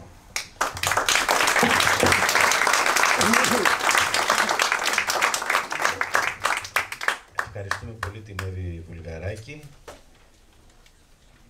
και τα πραγματολογικά ήταν προέκτηνε αυτό που μας είπε ο Θανάσης, αλλά και την πολύ σαφή τοποθέτησή της για το ζήτημα είναι πια το κεφάλαιο καπιταλισμός και αυτός ο ολοκληρωτικός ή καταστροφικός καπιταλισμός. Ο Γιώργος ο Φαράκλας από τη μεριά της φιλοσοφίας είναι ένας και μελετητής του Σπινόζα με βιβλία για τα θέματα, όλων του Χέγγελ, και ο ίδιος βρήκε ότι το μοτίβο της αλληλοβοήθειας, της αλληλεγγύης, της φιλαλληλίας είναι κοινό και στον σοσιαλισμό και θα ήθελα να μας πει μερικές σκέψεις. Ευχαριστώ πολύ. Χαίρομαι πολύ που είμαι εδώ πέρα. Νιώθω λίγο έξω από τα νερά μου, αλλά θα το ξεπεράσω. Και ένας από τους λόγους είναι ότι αυτό που έχω ετοιμάσει δεν είναι τόσο πραγματολογικό, είναι κάπως πιο θεωρητικό, πιο φιλοσοφικό. Εύχομαι η εναλλαγή των τρόπων παρουσίασης να είναι ξεκουράσει το κοινό κιόλας. Λοιπόν, θα ξεκινήσω από μια επιστολή που γράφει ο Μπακούνιν στον αδερφό του Πάβελ. Αγαπώ σημαίνει θέλω την ελευθερία, την πλήρη ανεξαρτησία του άλλου. Η πρώτη πράξη της αληθινής αγάπης είναι η πλήρης χειραφέτηση του αντικειμένου που αγαπώ. Δεν μπορώ να αγαπήσω αληθινά παρά ένα τελείως ελεύθερο όν, ανεξάρτητο όχι μόνο από όλους τους άλλους, αλλά ακόμα και κυρίως από αυτόν που το αγαπά και το οποίο το ίδιο αγαπά. Αυτό είναι η πολιτική, κοινωνική και θρησκευτική ομολογία πίστεώς μου. Λέω Μπακούνιν, έτσι. Αυτό είναι το μύχιο νόημα όχι μόνο της πράξης και της πολιτικής τάσης μου, αλλά και της επιμέρους και ατομικής μου ύπαρξης όσο μπορώ. Και καταλήγει, όταν αγαπάς κάποιον και θέλεις να είναι εξαρτημένος, αγαπάς ένα πράγμα και όχι έναν άνθρωπο, γιατί το μόνο που διακρίνει τον άνθρωπο από το πράγμα είναι η ελευθερία. Όταν γεράσει, θα τον κοροϊδεύουν επειδή ανέχει τη γυναίκα του που είναι πολύ νεότερη να πλαγιάζει με τον εραστή της κάτω από τη στέγη του. Ίσως δεν το έκανε από γεροντική άνοια, ίσως το έκανε αυτό εφαρμόζοντας αυστηρά την άποψή του για την αγάπη ως χειραφέτηση, δηλαδή το πολιτικό, κοινωνικό αλλά και θρησκευτικό πρόγραμμα του. Ίσως υποκρίνεται όταν αναφέρει τη θρησκεία. Στο κάτω-κάτω ήταν άθεος, πολύ πιο στρατευμένος άθεος και από τον εχθρό του εντός της πρώτης διεθνούς, Καρλ Μάρξ. Εκτός βέβαια αν υπάρχει μια σημασία του όρου θρησκεία, αποδεσμευμένη από τη θεσμική εξουσία της Εκκλησίας, που λειτουργεί εδώ όχι μόνο στον Μπακούνιν, αλλά και στον Προυντόν και μάλλον και στον Μάρξ. Σε αυτή την περίπτωση η θρησκεία ταυτίζεται με το καθήκον να αγαπάμε τον πλησίον, δηλαδή να μεριμνούμε για τους ανθρώπους μας. Είτε αυτή η φροντίδα μας συμφέρει, είτε όχι. Και δηλαδή το είτε όχι είναι το πιο ενδιαφέρον βέβαια.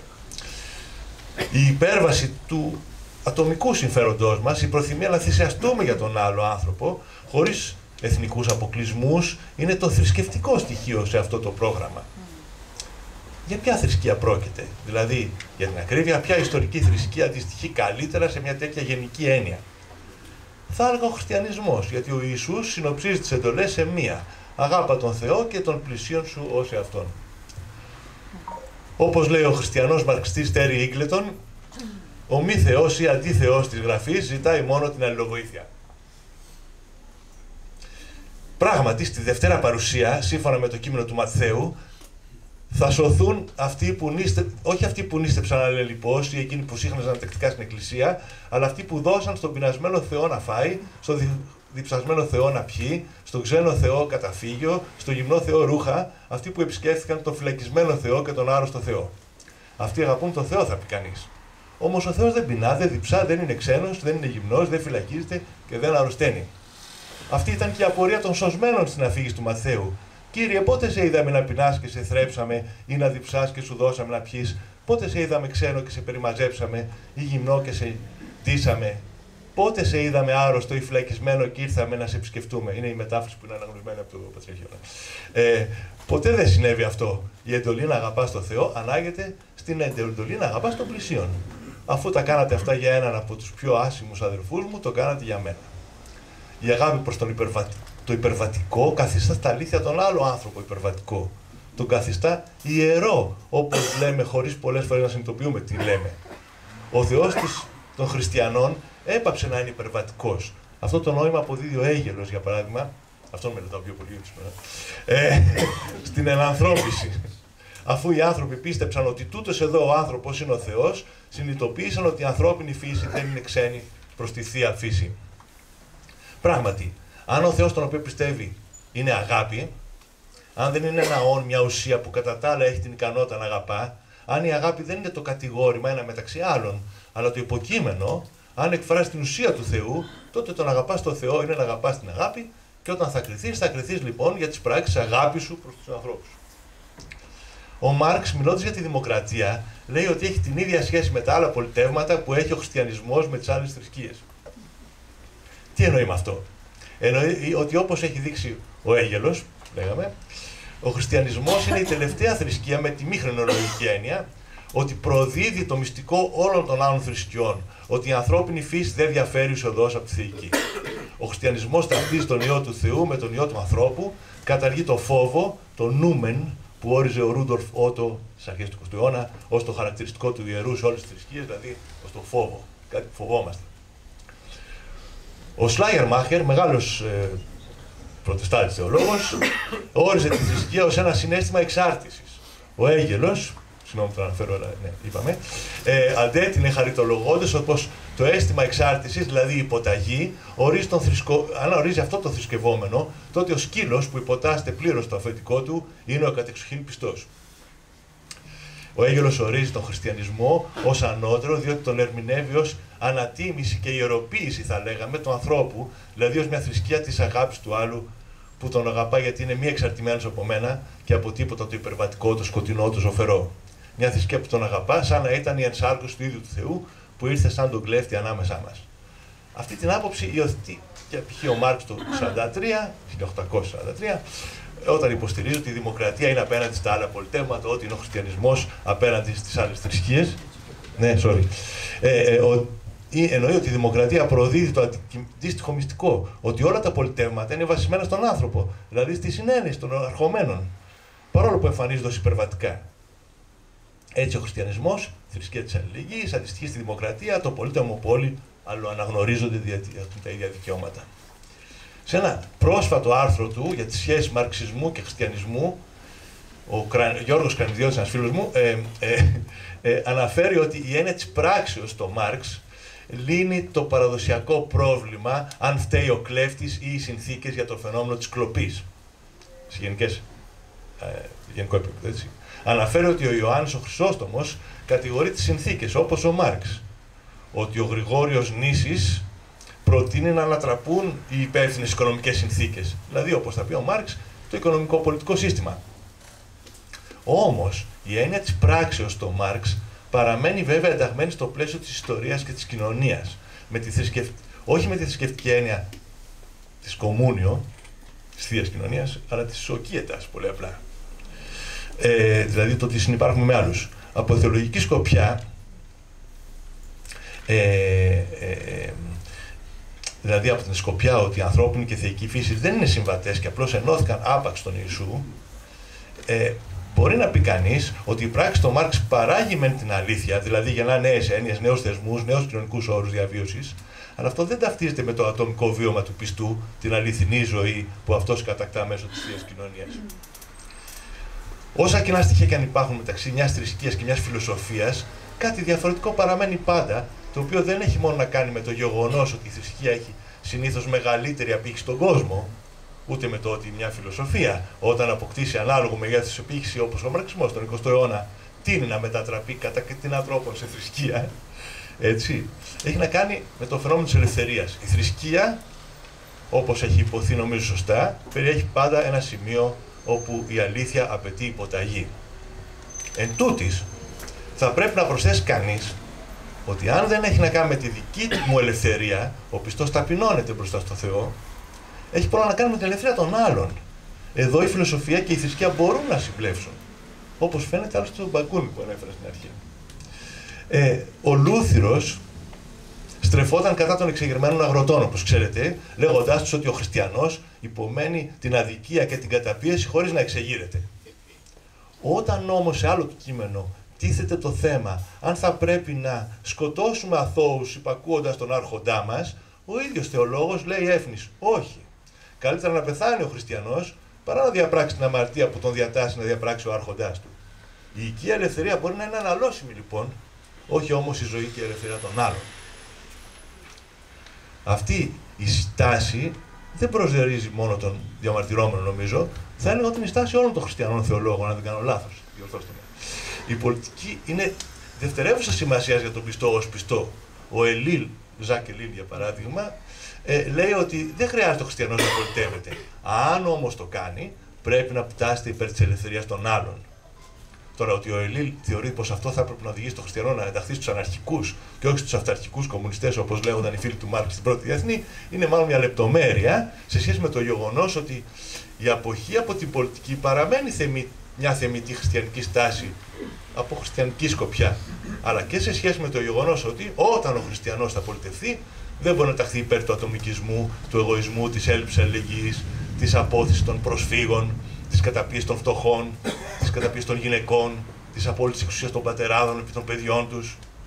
Θα μπορούσε άλλωστε κανείς να αναφέρει αρκετά παραδείγματα σχετικά με αυτά τα θέματα από τα Ευαγγέλια, αλλά τους ξέρουν καλύτερα από μένα.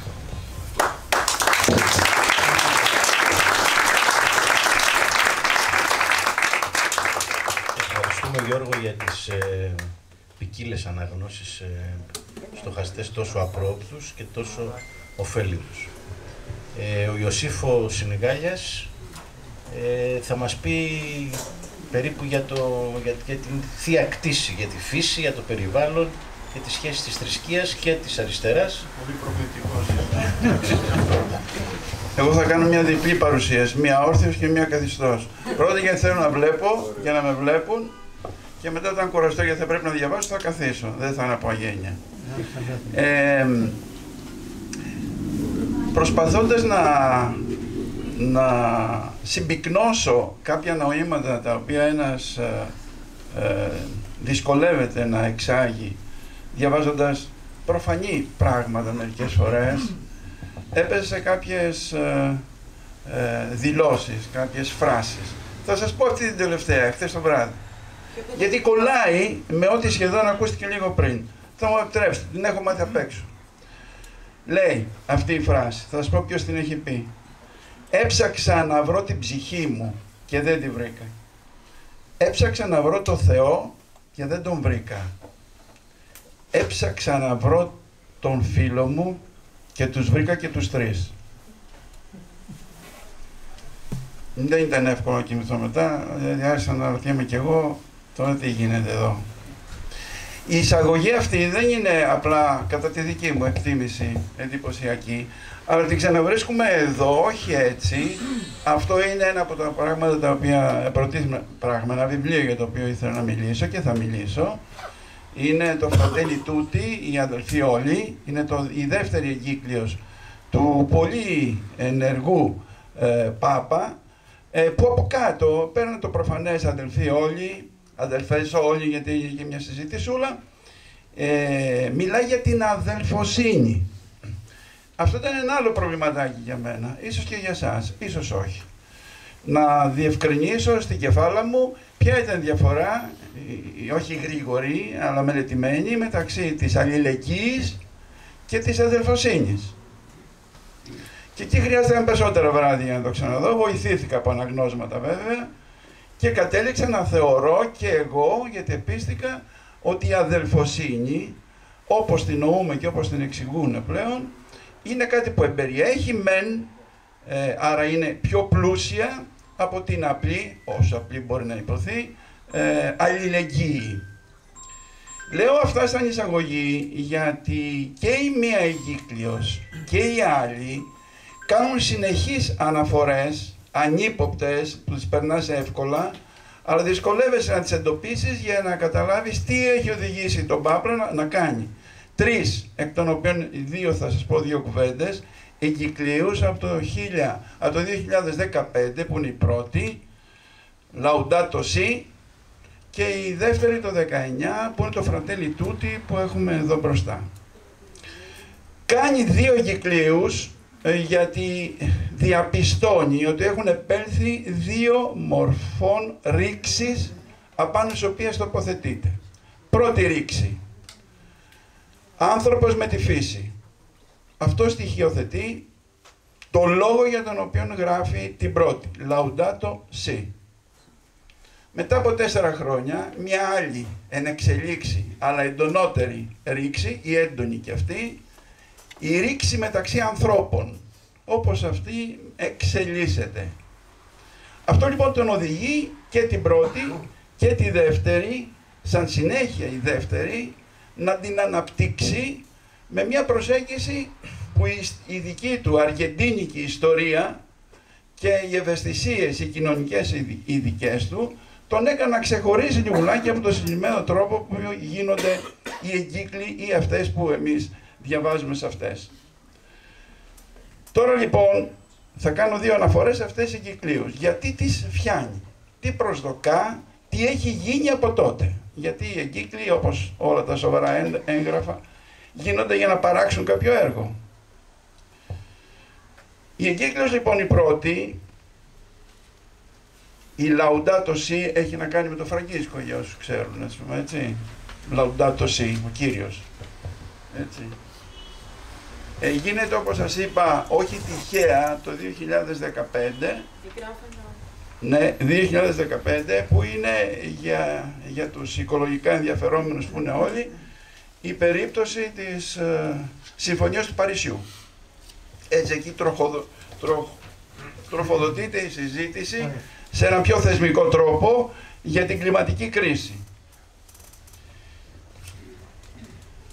Οι πολιτικοπολιτιστικές αντιστάσεις της εξουσίας, εκτός από την προσπάθεια υποβάθμισης των προειδοποιήσεων του Ποντίφικα όταν εξεδόθη, οφείλονται κυρίως στην άρνηση των περισσότερων να διαζευτούν, δηλαδή να ξεκολλήσουν οριστικά από την τρέχουσα ιδέα της ανάπτυξης. Μια άρνηση που συνεχίζει να τροφοδοτεί μια ψευδαίσθηση που προβάλλει καταστροφική πλέον.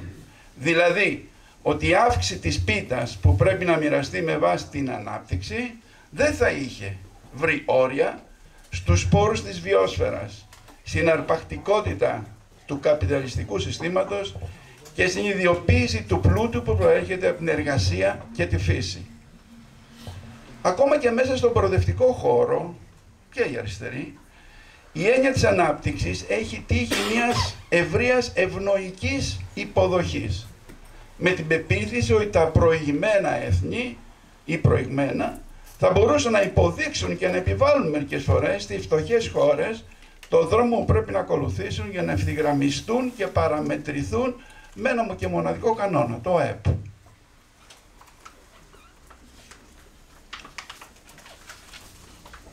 Η απεικιοκρατική κυδαιμόνευση των οικονομιών ενός μεγάλου αριθμού λαών με πολλαπλές πολιτισμικές διαφοροποιήσεις έχει κυριαρχήσει, μολύνοντας τις περισσότερες πολιτικές κουλτούρες, τουλάχιστον από τη δεύτερη μεταπολεμική περίοδο και μέχρι τις απαρχές του αιώνα. Οι παγκόσμιες ηγετικές ελίτ και τα μέσα ενημέρωσης προσπαθούν να προσδώσουν αξιοπιστία στο αφήγημα του νέου φιλελευθερισμού, αφενός σαν εγγυητή ενός ελάχιστου επίπεδου ανθρωπίνων δικαιωμάτων και ανεκτών περιβαλλοντολογικών συνθήκων, και αφετέρου σαν διασφαλιστή σταθερών συνθήκων, κυρίως, μεγιστοποίηση των κερδών. Στην πραγματικότητα δεν υπάρχει κανένας μηχανισμός ισορροπίας μεταξύ των τριών πρωταγωνιστών. Ποιοι είναι? Η φύση, η εργασία και ο καπιταλισμός. Πρόκειται λοιπόν για ένα κομμάτι αρχαιολογίας σε αποσύνθεση. Όσο και ο ανθρωποτοκεντρισμός, που γίνεται όλο και λιγότερο ελκυστικός για τις νέες γενιές, φθαρμένος καθώς είναι από την κοινωνική αδικία και τις βλάβες που παράγει. Όχι μόνο τα λόγια, αλλά και οι ίδιες ανησυχίες επιστήμης μας μετακομίζουν από μια καλλιεργημένη ουτοπία στην αναζήτηση ενός περιβάλλοντος επιβίωσης, η οποία μπορεί να υπάρξει μόνο σε αρμονία με τη φύση και ως συνειδητή τάση προς μια κοινή ιστορία, αδελφοσύνη, συγκροτημένη από πολλαπλές ανθρώπινες σχέσεις και διασυνδέσεις, ορατές ή αόρατες, στις οποίες τίποτα δεν μπορεί να μας είναι αδιάφορο.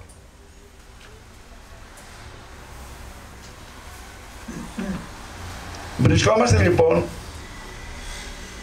όπως λέει και ο Wolfgang Sachs, σε ένα είδος νεκρολογίας, όπου η ένταση της πολυκρίσης, το συνθετότητα, δεν μας επιτρέπει εύκολα να επεξεργαστούμε τα θέματα με άνεση.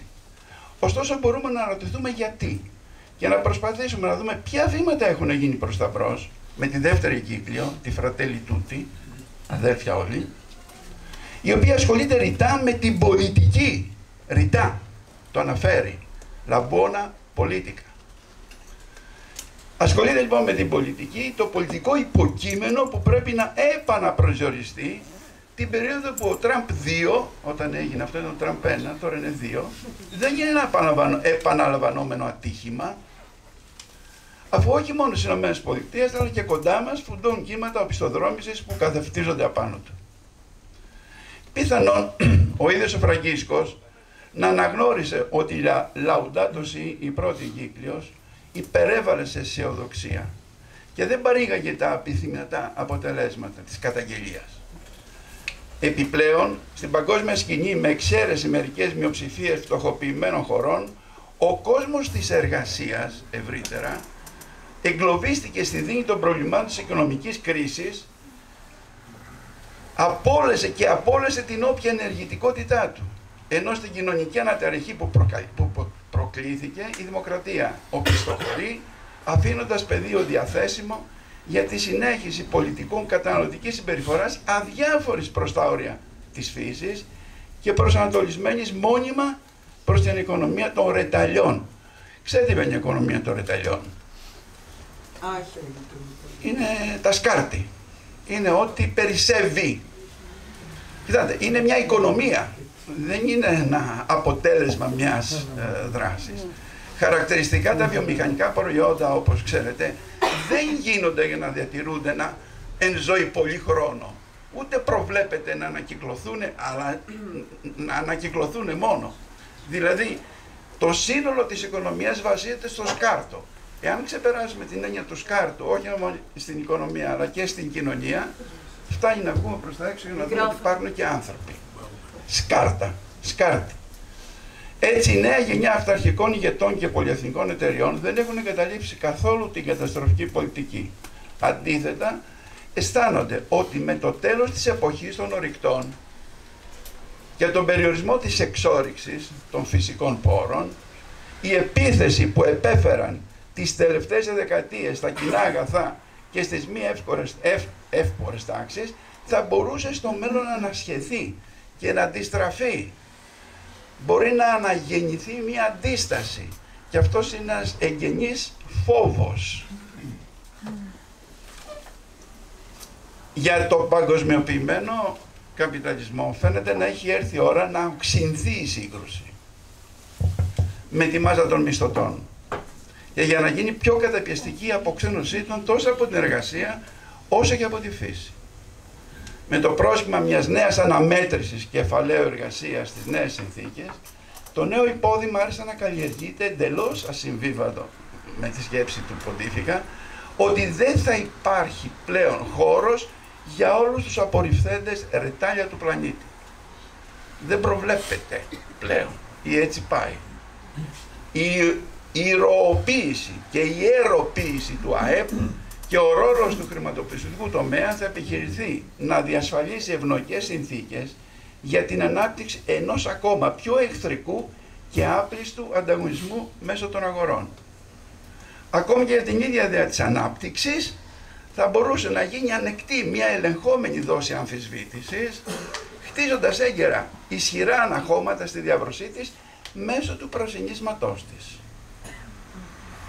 Το διακύβευμα είναι πάρα πολύ ψηλό, επειδή η πολλή κρίση έχει επιδεινωθεί.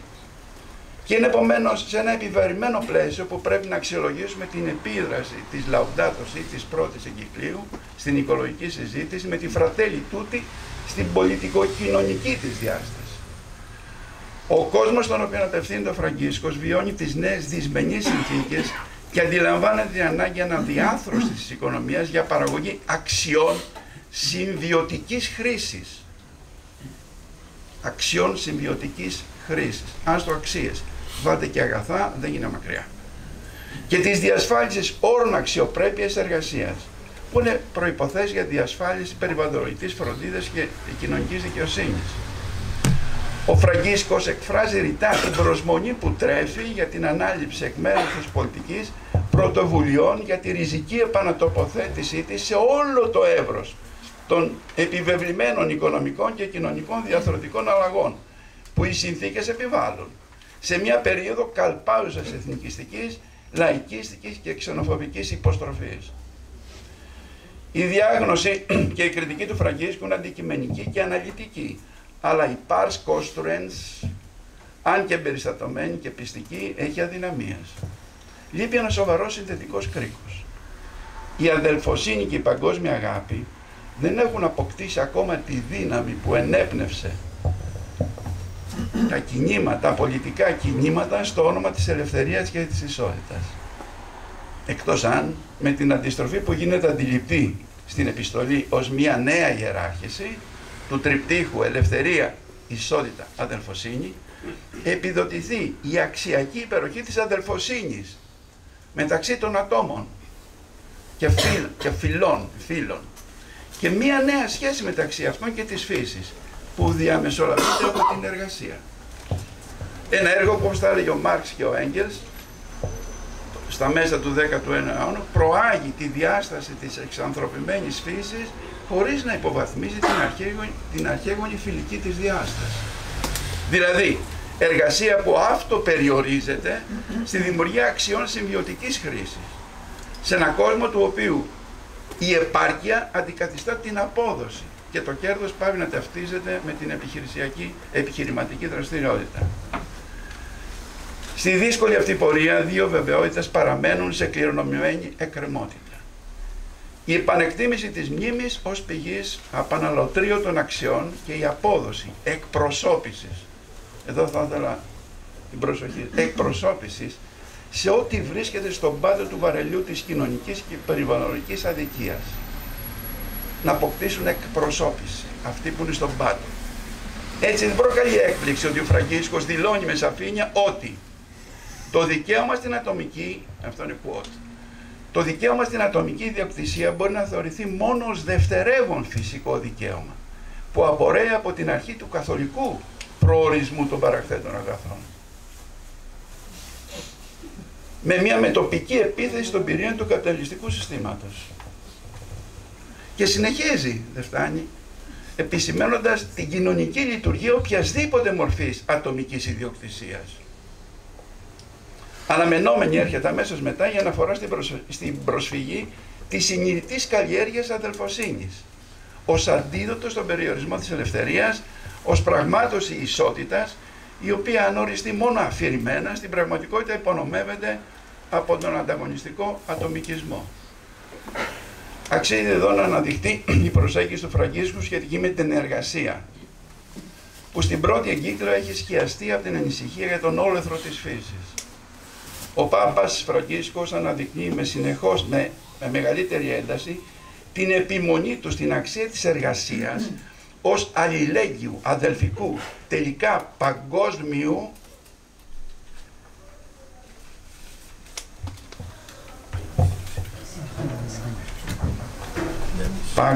παγκόσμιο ενοποιητικού κοινωνικού παράγοντα. Η εργασία κοινωνικός παγκόσμιος παράγοντας. Σε αντιδιαστολή με την άποψη ότι είναι η παγκοσμιοποιημένη οικονομία που παράγει κοινωνικότητες, μόνο αυτή, μέσω μιας κουλτούρας που επιχειρεί να ενοποιεί μεν οικονομικά τον κόσμο, διαχωρίζοντας όμως και διαβαθμίζοντας ανθρώπους και λαούς. Πρέπει να σημειωθεί, τελειώνω, ότι η αντιμετώπιση της μιλάει για την ανάγκη πλήρους απασχόλησης. Προκύπτει αβίαστα από τις παραπάνω, αυτά που είπα, τοποθετήσεις του Φραγκίσκου, η σημασία που προσδίδει στο στόχο της πλήρους απασχόλησης. Καθώς και η βάσιμη υποψία ότι η τεχνολογία θα οδηγήσει σε μια νέα μορφή αλωτρίωσης, όπως στην περίπτωση της διαθρωτικής ανεργίας, λόγω της ενσωμάτωσης του ανθρώπου στις μηχανές και στο ευφυές διαδίκτυο. Και για την καθολικότητα εργασιακών δικαιωμάτων. Να σημειώσουμε λοιπόν ότι η αντιμετώπιση της πλήρους απασχόλησης μπορεί να παραμένει αόριστη επινόηση μέχρι να γίνουν πλήρως κατανοητοί οι μηχανισμοί και οι εξουσίες που ρυθμίζουν την κατανομή της εργασίας. Υπάρχει ένα ζήτημα που πρέπει να συζητηθεί πιο αναλυτικά.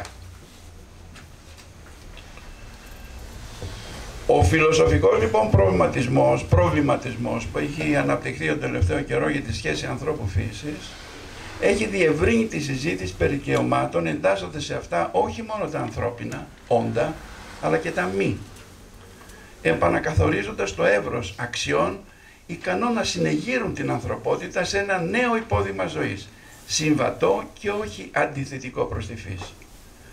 Είναι απαραίτητο ένας τέτοιος πλούτος ερεθισμάτων και προτάσεων να μπει στην ατζέντα της συζήτησης, ευρείας, δημοκρατικής και ενωτικής, που θα αγγίζει οτιδήποτε είναι κοινωνικό, εμπλέκοντας την πολιτική για τον επιβαλλόμενο μετασχηματισμό. Τελειώνω λέγοντας, παραμερίζοντας τον ανθρωποκεντρισμό και ανακατασκευάζοντας το νόημα και το περιεχόμενο της ανάπτυξης, είναι δυνατόν η ανθρωπότητα να προσδώσει και πάλι προτεραιότητα στη βίωση μέσα στη φυσική σφαίρα και στις αξίες χρήσης, στα πλαίσια της ολοκληρωμένης οικολογίας της εγκυκλίου Laudato Si. Είναι ένας όρος πολύ συγκεκριμένος αυτός, ολοκληρωμένη οικολογία. Είναι εργασία, άτομα, φύση. Του Πάπα Φραγκίσκου στην κατεύθυνση απικιοποίησης των κυρίαρχων οικονομικών δυνάμεων πάνω στο περιβάλλον και στα εδάφη και στην επιστροφή των, στην επιηγειότητά των. Ευχαριστώ και για τον χρόνο που πήρα. Ευχαριστούμε, Ιωσήφ. Ολοκληρώθηκε αυτός ο πρώτος κύκλος. Έχουμε θέσει πολλά ζητήματα και φιλοσοφικά και ιστορικά και πολιτικά και ταυτότητες και κοινωνικά. Να κάνουμε ένα μικρό διάλειμμα και ελπίζω και η επόμενη 15 λεπτά διάλειμμα, εκεί 10-15 λεπτά, και ένα κρασάκι και ένα ποτήρι κρασί. Έξω το κρασί, εδώ σε